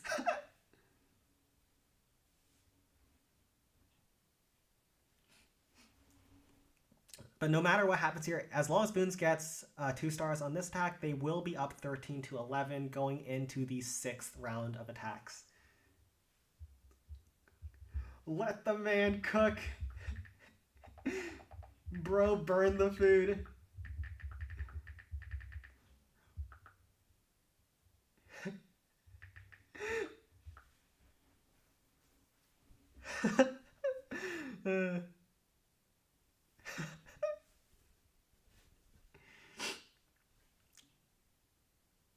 Yes, he definitely will not try to two-shot this base.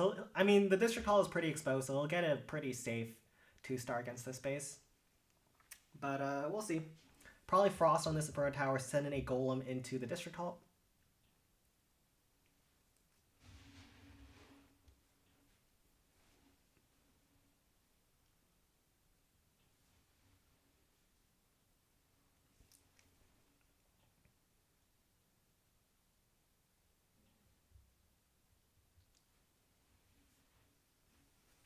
And now he is going in live. Golem to go in, like I thought. He'll probably Frost the Inferno Tower, and he'll have a pretty safe 2-star against this base. He has some Rocket Balloons to try to pick off that Inferno Tower, I believe. He'll need to spend 1 more pack of archers to try to finish that enemy dragon off, like so.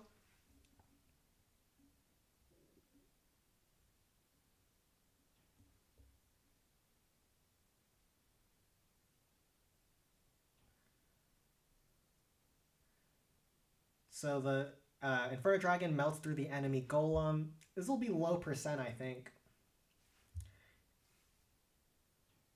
But the Golem does turn. I was worried the Golem might not turn towards the District Hall, but he does.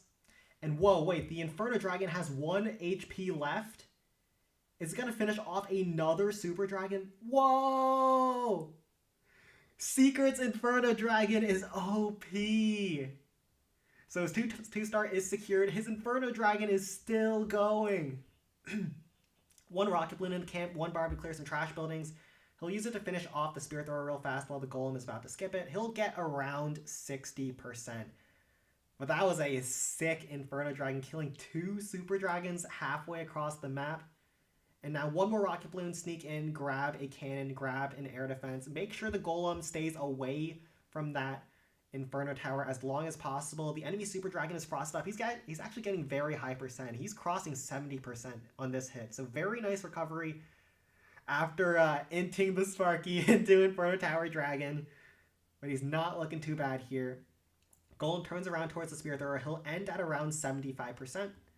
So still a respectable result for how horrible that first hit went.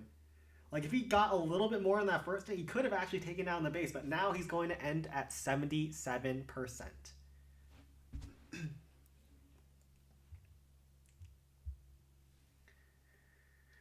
And now Builder's Workshop from House of Clouds.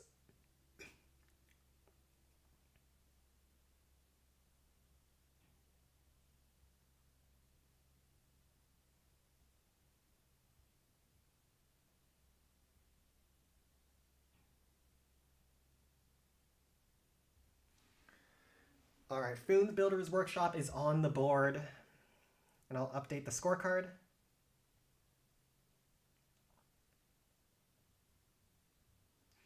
%77 2-star for Dragon Cliffs.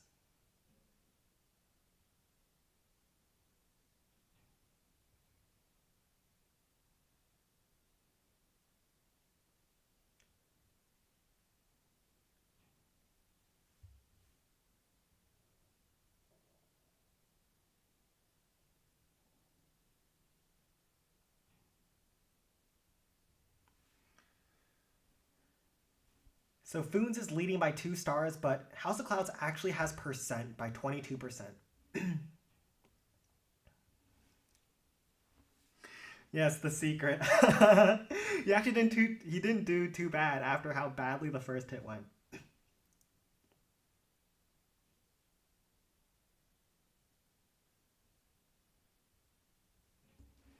And I might have calculated the percent on House of Clouds wrong, so I'll go look at that in a moment. I'm assuming Barb is correct at 430. But looks like they're going in with the Haste Spell Sparky attack. We'll see how they approach this base. Haste Spell up the top side of the base. Ram to distract on the entry. Or no, they're going with Haste Spell Cannon Cart. Alright, let's see how this attack goes. Miner up the right side to set a bit of a funnel. Those carts are so fast moving into the base. Graveyard Spell has not come down yet. Now it has. He has some giants moving in to distract all the defenses. As they start dying, he has those graveyard spells working their way in and distracting the rest of the defenses before his cards get locked on. One card does go down because a Tesla farm pops on him. Unexpected, but he's grabbing the District Hall here. It has a lot of HP, which is kind of annoying. And he's going to fall very short here, I think. His graveyard spells are out of Larry's. The Tesla farm did work against him. That's very unfortunate. And he's going to finish off the multi-mortar. Does that final form do anything for him? My Wi-Fi bars? Is it my Wi-Fi bars? I don't think it's mine. And looks like he probably disconnected. But let's take a look at how he wants to approach this base on the second attack. There's still a lot left on the base. The District Hall was super annoying to try to work through. But let's see what he can do from here. Yeah, there's still a ton left on this base.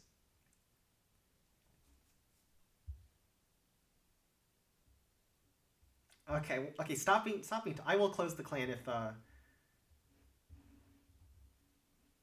gonna close the clan because it seems like people are being toxic with the join requests.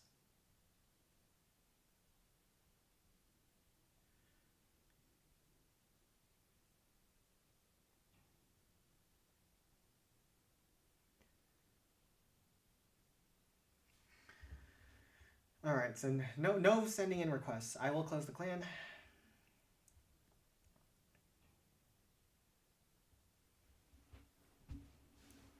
And thank you so much, Barb, for helping update the scoreboard in the chat.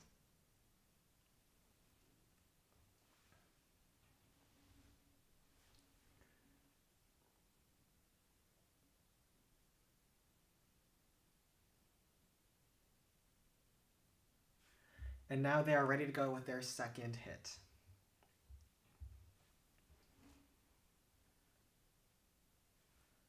More hasty carts, this time with 3 graveyard spells.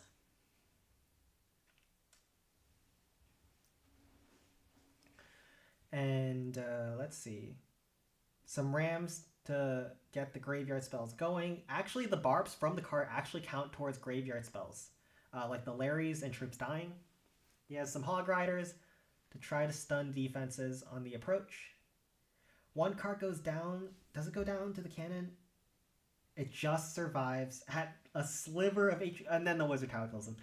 But he has some more carts moving through. 5 Hog Riders still on the board. He won't have any problems with the 2-star because he's already taken down the District Hall, and he's already at 50%, so he's secured the 2-star. 5 more Hogs in the bag to generate some more Larrys for him. He probably wants to stun this Giant Cannon over here. Stuns the Crusher as well. And we'll see what he does with his last Hog Rider. He's trying to collapse the buildings from the other angles, maybe trying to get some more percent that way. Not a bad idea. And he has 1 more Hog Rider to go in after whatever he wants. He can use the Zap spell to zap down maybe a low HP building to get some more percent. And the final form of the Cannon Cart will finish off this Spear Throw over here. 72%. And 1 last Hog Rider will finish off the Giant Cannon as we get some more Wi-Fi bars. Surely he didn't disconnect before using the Zap Cell on top of this little trash hut, right?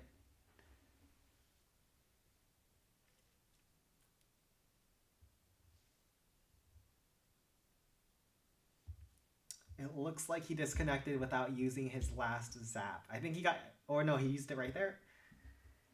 And he's finishing at 73%. Next base from the Foons will be Wizard Valley.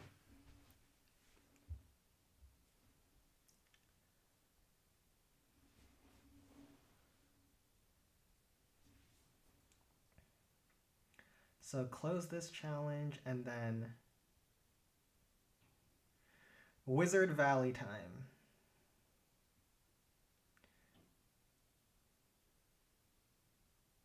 Wizard Valley is not a free base anymore, at least in this format where Graveyard is restricted. So let's see what they can do against this base here.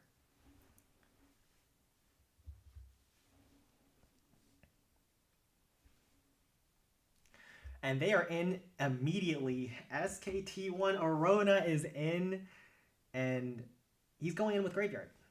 So they're just trying to see if they can secure the triple against Wizard Valley, because they are up in stars right now. So it looks like they're trying to minimize risk by using Graveyard versus Wizard Valley. This cannon cart is very exposed on the outside, meaning a P.E.K.K.A can try to snipe that thing, which is exactly what he's going to do. Hog Riders, as well as some Rams on the approach to distract for the P.E.K.K.A and get those Graveyard spells going. Some more Rams to go in, open up the walls, and make sure his P.E.K.K.A can just walk in behind. He's just trickling in his troops slowly, one at a time. Very nicely done.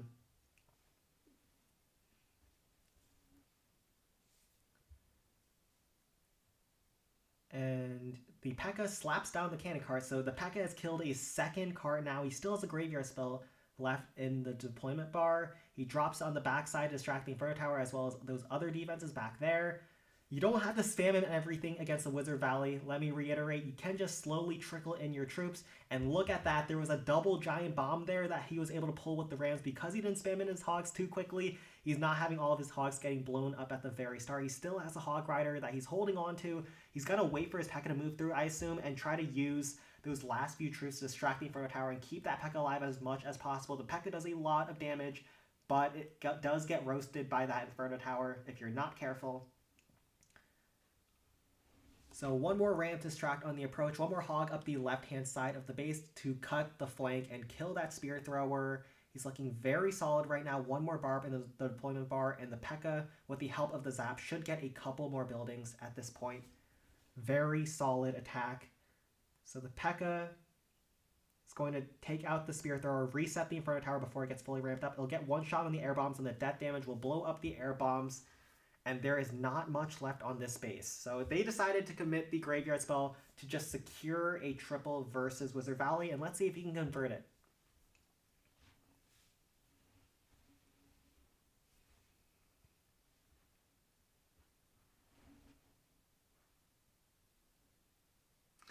Yeah, Duck doesn't even know who the hater is. It's definitely someone from his family of clans, because they're known for being trolls. I don't know why they're doing this.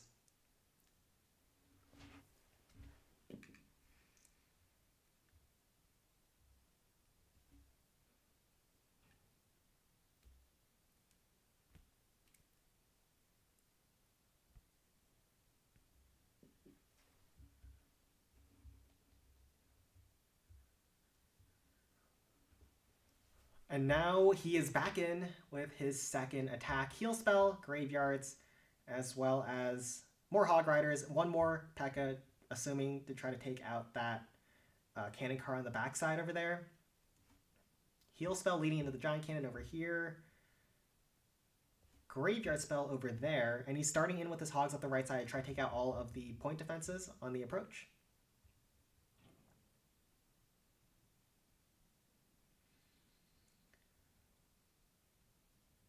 He's using his Hog Riders directly on the Giant Cannon to try to take that thing out so he doesn't have to worry about it later on in the attack. Just swarming all the buildings inside the base. The P.E.K.K.A is about to go in after the Inferno Tower. He still has 5 Hog Riders in the deployment zone. All those Larrys are swarming in from the left. Hopefully he can try to protect those and try to sneak in some Hog Riders against the Giant Cannon, so he can get a little bit more value. Oh, the Larrys are kind of lining up. A lot of them got blasted, but he has 2 Hog Riders left. I think there's no problem. A healthy P.E.K.K.A still on the field. 2 Hog Riders to try to take out the Giant Cannon, and I don't see him falling short here. So nice job to him securing the triple. He's up in the match, so there's no reason to take unnecessary risks.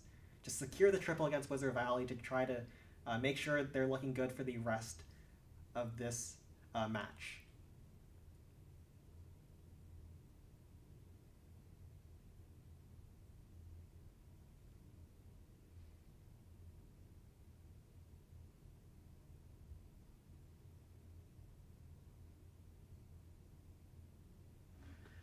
So yes, now FOONS is up 3. They have 1 graveyard attack left, I believe. And HOC is up next, and they choose to go after Wizard Valley as well. House of Clouds have used Graveyard versus Balloon Lagoon and Builder's Workshop so far. So they have 1 left, I believe. And let's set up the friendly challenge.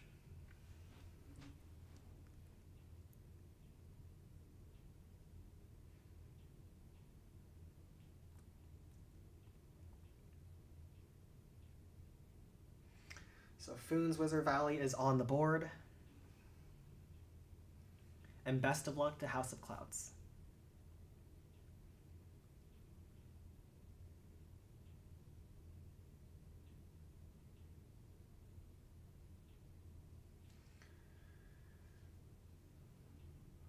And yes, Zerona's doing very well. I believe he tripled Skeleton Park as well as Wizard Valley.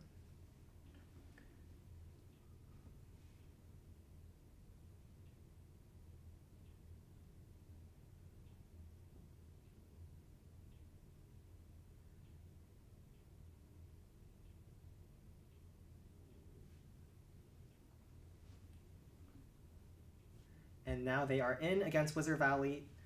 At this point, they need a triple without Graveyard so they can use their Graveyard on a different base. And they're going in with the Golmi versus Wizard Valley. Let's see how this can work. So Wizard Valley has unironically been defending very well against non-Graveyard strategies. I think in the last match, it's already defended the number 2 clan. So let's see how it does this time against another Golem approach. He has barrels to distract the Inferno Towers, a miner to go in probably up the right-hand side of the base, I would imagine. And a zap to reset any other Inferno Towers. Or he's going in with the barrels on top of the Spear Thrower. He notices that there's really no gaps for many traps over here, so it looks like those Larrys might be safe to try to pick off that enemy raid cart. Very nicely done by him, unless the Inferno Tower shoots them down too quickly. He drops in some more barrels to reinforce even more. Very nicely done on the barrels to try to take out the Inferno Towers. So Ram is going to break open the wall so the Larrys can now go forward. Or actually it goes down. He has 1 more barrel. He had a miner down south that got picked off by the Tesla that popped, so good trap over there. And it looks like the Inferno Tower will survive in the end, but the Golem is still getting very good value on this base. I could see this pulling through on the second attack. He'll probably drop in another Golem to go into the back, a Frostspell on top of the Inferno Towers, and then see if he has a chance. I think he's looking not too shabby, actually, against this base.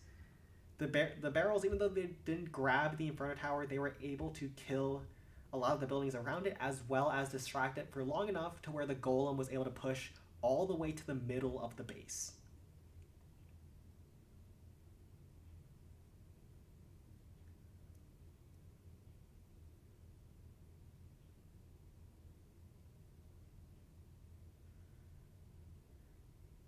And while he's looking, I will update the scoreboard. So Barb is correct in the score. HOC 13 at 510%, FOONS at 16, 560%.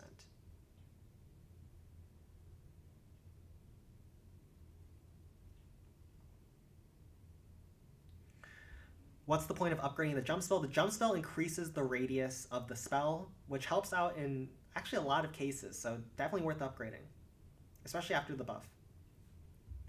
And now they are ready to go in. Second hit, Golem, definitely Frost on the Inferno Towers to make sure they fire slowly, and he can help distract them a little bit. 2 miners to go up to clear any buildings that the Golem misses, and a barrel to help distract the Inferno Towers on the approach. The barrels are very good at distracting Inferno Towers for a very long time. There's a lot of troops with the Larrys and the barrels themselves, and that just makes it so that, especially when the Infernos are frosted and take even longer to move on to a different target, that they just take forever to get ramped up on the Mountain Golem. And we are getting Wi-Fi bars, but maybe he's attacking from McDonald's. But hopefully it doesn't become an issue as the Golem moves his way in. Goes after the Wizard Tower, goes after the Giant Cannon. 1 barb to pick off the Spear Thrower. The wall was opened up from the Golem from earlier, so very nicely done there. He'll probably use his barrel to try to distract this Inferno Tower, I assume, or some ramps to do the same job. Very nicely done there. And that will keep it so that the Inferno Tower does not get fully ramped on his Golem.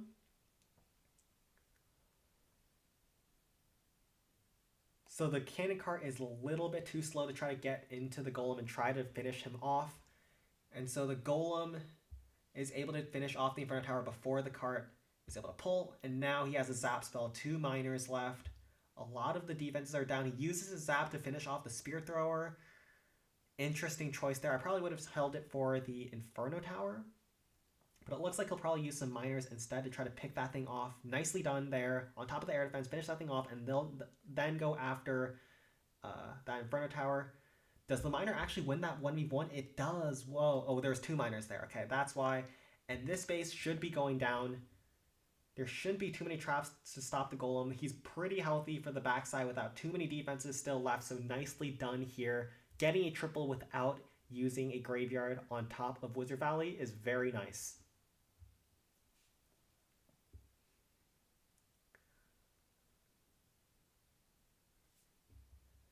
Imagine if they failed a 2-shot Wizard Valley. Wizard Valley is not trivial in this format. I know a lot of the clans have really strong bases for their Wizard Valleys.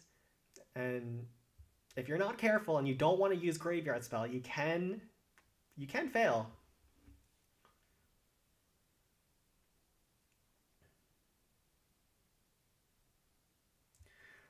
Okay, Dark, I don't know where a Dark is, or Chamber Delight is attacking from, but his Wi-Fi ain't great. It's definitely not mine. I'm not having problems with Wi-Fi right now. But the Golem is just standing in place. The Golem is like on a treadmill.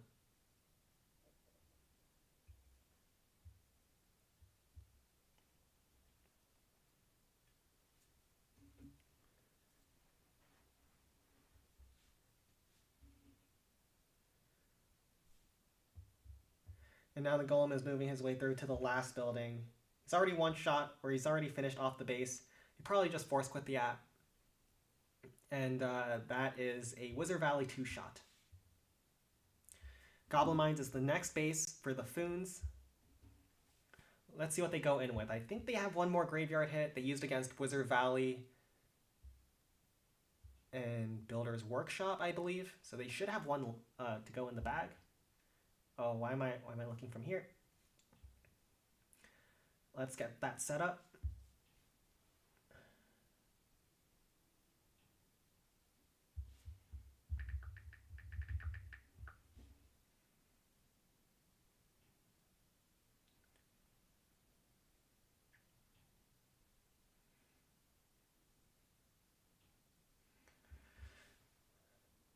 All right, and now let's take a look. So this should be the correct one. You guys can confirm.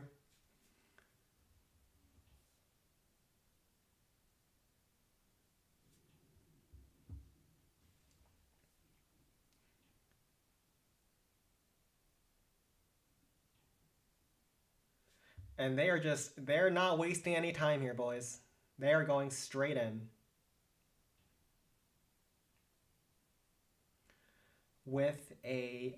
Oh boy, what is going on here? Who let this man cook? Foons is going in with Fortress Sparky. What is this? Minions in behind to pick off any goblins, it seems.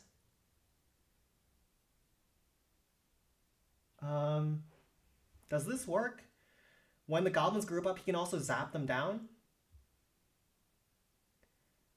I think he was a little early on the goblin zap, and it seems like they'll survive. At least one of them will survive. Maybe the Larrys can finish it off. Not too big of a deal. Now he's going in with the Sparky after the Fortress has taken care of a lot of point defenses. Foons, my man.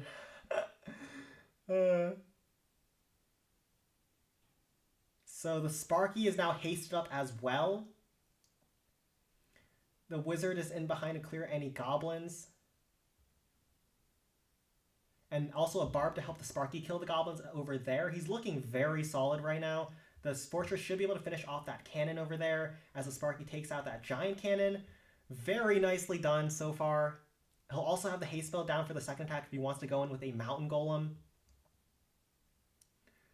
The Foons Loves to go for content.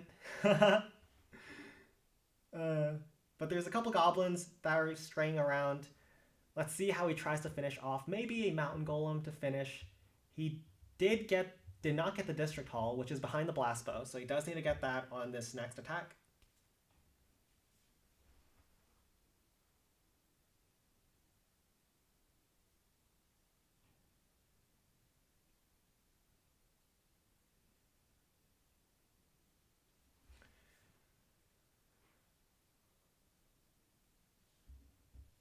So let's take a look.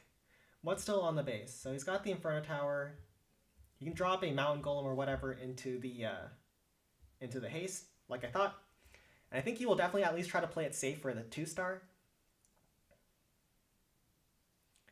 And the golem is walking his way left towards those buildings over there. Where is he going to drop his frost spells? Barbarian Camp is going to be the next base for House of Clouds.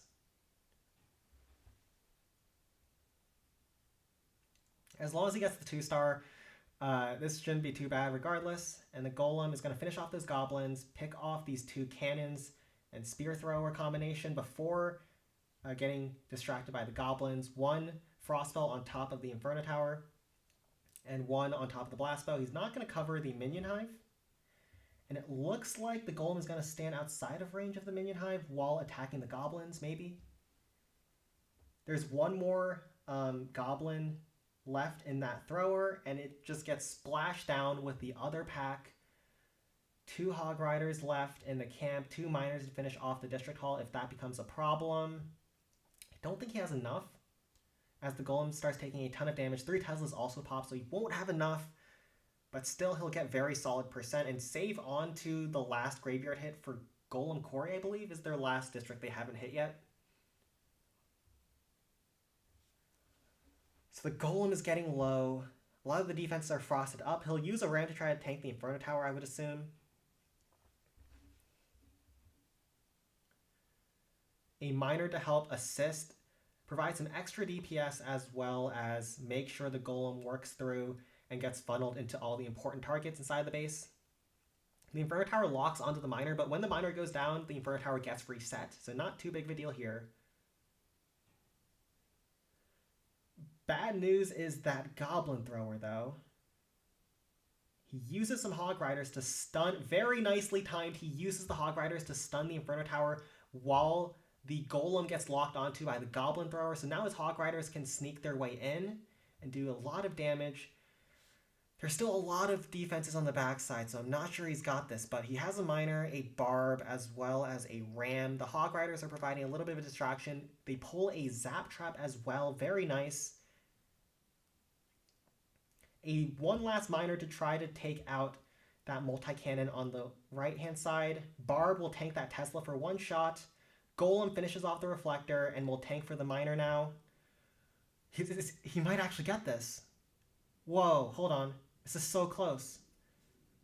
This would be insane if he got it. FOONS is insane! FOONS is insane! Oh! He takes out the Spear Thrower. He actually got it. FOONS is playing out of their mind. Oh! That's my boys! I can't believe he actually got that. Wow. He used Fortress, Sparky, Golem. Oh man, that was sick. Wait. No, he fell short. He time failed. Oh. Oh. That's so tragic. I didn't look at the clock. Oh. Alright, next attack. From House of Clouds. That would have been so sick if he got it. That was still pretty sick though, so let's see. Barbarian Camp. From the FOONS. FOONS Barbarian Camp.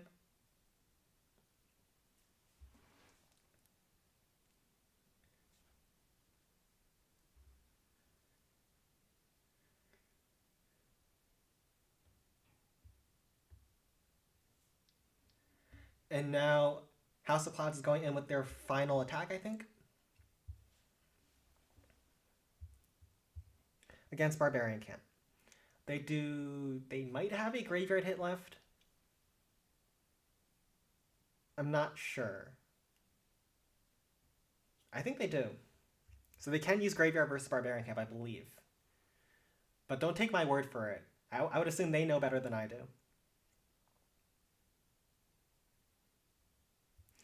And yeah, if only had a couple more seconds, the goblins slow down the golem on Goblin Mine so much, so time does become an issue. And yes, they do have a graveyard hit left, it appears, and they will be using it against Barbarian Camp with Fortress Balloons.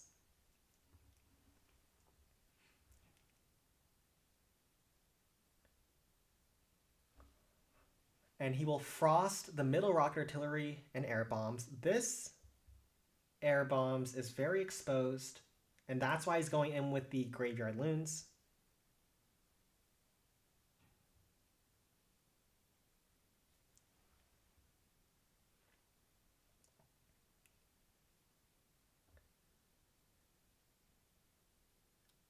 And now the frosted on top of the rocket artillery as well as air bombs, it slows them down and makes it so that the air layers that spawn are going to distract them for a very long time as his balloons push in. Still 4 packs of rocket balloons. He's already picked off a lot of the buildings on the approach.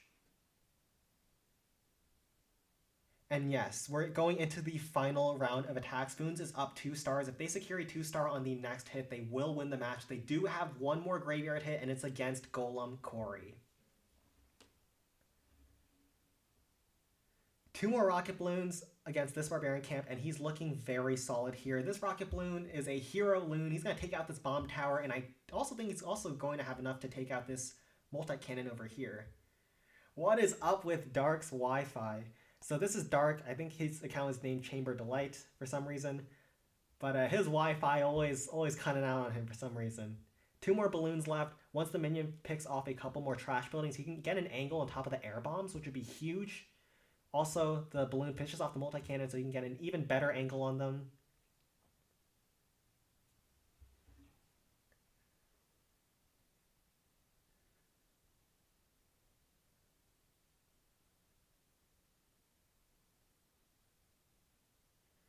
So just waiting for Manny the minion, finishes this off, then it'll distract all those buildings, and he's going to use the little bit of distraction that Manny provides to sneak in a couple more balloons to try to take out as many other buildings as possible, but he's looking very solid for the finish here.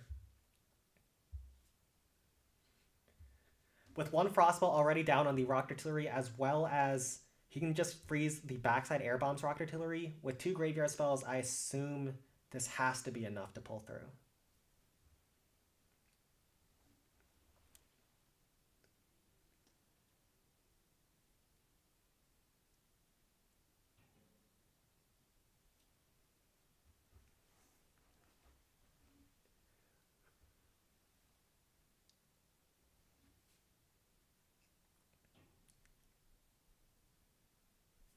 Yes, so HOC definitely needs a triple here, and then they need to hope that FOONS 1 stars. It is Golem Corey, so it is on the table. FOONS is a clan that's known for inting, although they've had an incredible performance here. FOONS is or HOC is also doing very well. And now they are live with their final hit against the Barbarian Camp. 14 rocket balloons, 2 packs of archers is definitely an interesting touch. I wonder where he's going to drop those. Maybe to clear some trash buildings so he can deploy his troops a little bit closer. These buildings are kind of low, so I can see that.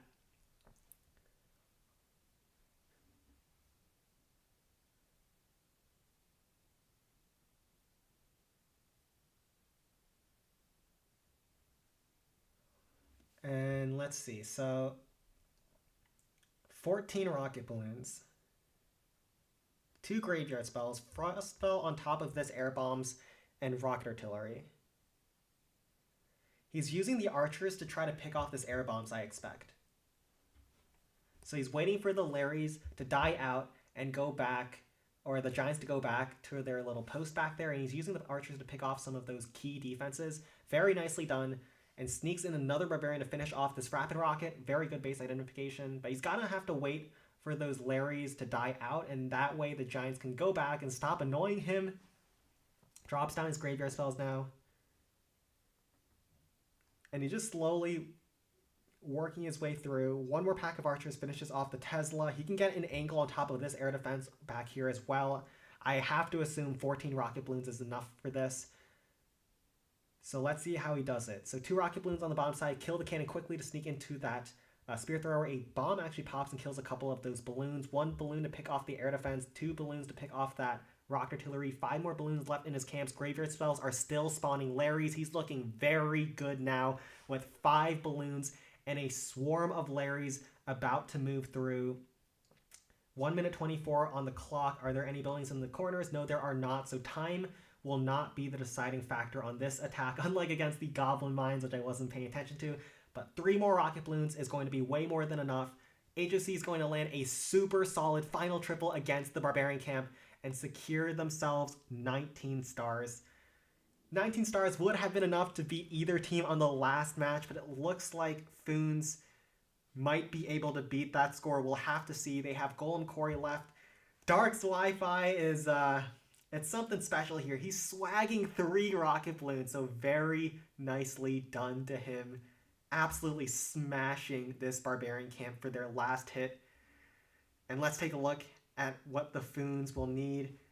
Barb has posted in the chat the current score. FOONS needs a 51% 1-star to tie and 52% 2-star or 52% 1-star to win the match.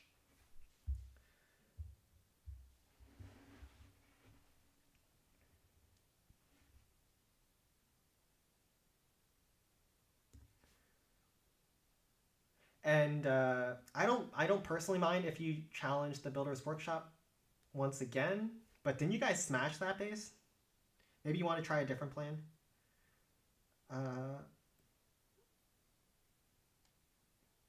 Golem Quarry is the last base for the FOONS. So let's take a look at that. So it is this one.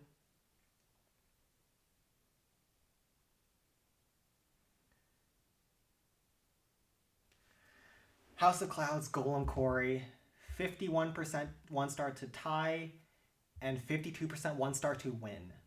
2-star also secures the match, but the District Hall actually is in the back, so I could see a potential 1-star, who knows? All they need is a prayer. And they have 1 more graveyard hit left. So, another Sparky graveyard attack. Giant tank on the approach, Sparky in. Huge chain to kill the cannon as well as air defense. Another chain on top of the air defense kills the spear thrower, damages down the air bombs quite a bit. And then 1 more chain kills the spear thrower over here. So nice approach so far on the entry. The Sparky does get locked onto by a few defenses. He has to be careful and use some Hog Riders to try to distract. This attack is very powerful, but it can go wrong very quickly if you play it wrong, so HOC, it's not over yet. The Sparky is getting locked onto, but those graveyard spells are doing a good job at distracting some of those defenses. A Hog Rider on top of the Spear Thrower over there, another huge Sparky chain on top of the Rock Artillery this time. Amazing graveyard placement over there, by the way, because it seems like all those defenses are locked onto those Larrys that are stuck inside. He's using his Hog Riders instead of supporting his Sparky to try to go in up the right-hand side of the base, clear a bunch of that, and let his Sparky just do its work and do its own thing. It's going to take out this multi-cannon over here. Sparky went down 40%. I don't see them getting any less than 51%, but I don't know if they can actually reach the District Hall from here. Can they get the Blast Bow, actually, the Hog Riders? That would be huge. Let's see, does Multimortar kill them? Ooh, the Blast Bow is very low. How much HP on the Blast Bow? 550, so it cannot be zapped down, unfortunately for him. Let's see how he tries to finish this. The haste spell is a little bit awkwardly placed. He can't send in the Sparky down towards the Blast Bow over here, so let's see how he wants to do this.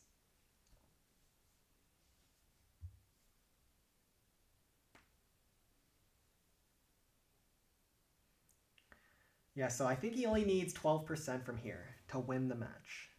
And the District Hall might actually be quite difficult to get at this point. More hasty Sparkies. More.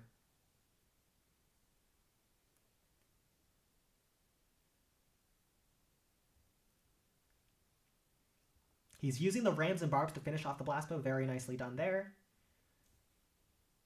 He has to be careful about this Crushers because it's going to kill all of his Larry spawning from this bottom graveyard. Now as Sparky's going in, chain on top of the Tesla. Tesla's going to go down to the Hog Riders. Ooh, the Tesla survives and allows him to chain on top of it and grab the Spirit Thrower in behind. Not bad, not bad. Looks like he's just playing very risky. He's already secured the win at this point, so he's just seeing if he can get the 2-shot and not worrying about the District Hall, it looks like.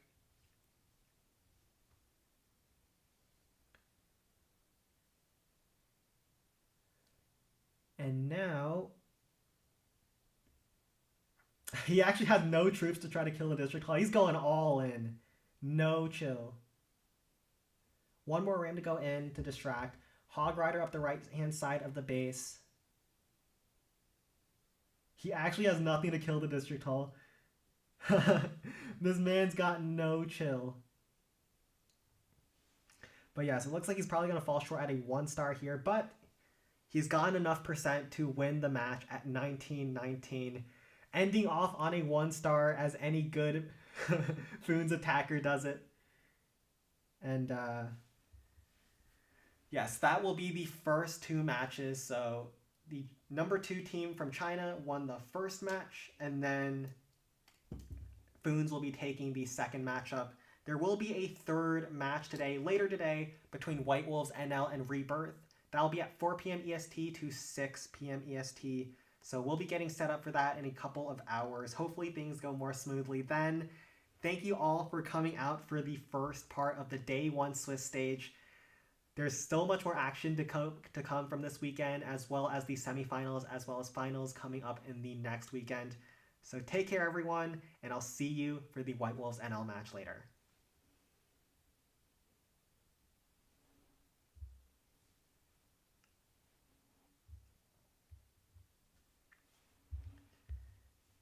And yes, GG to everyone.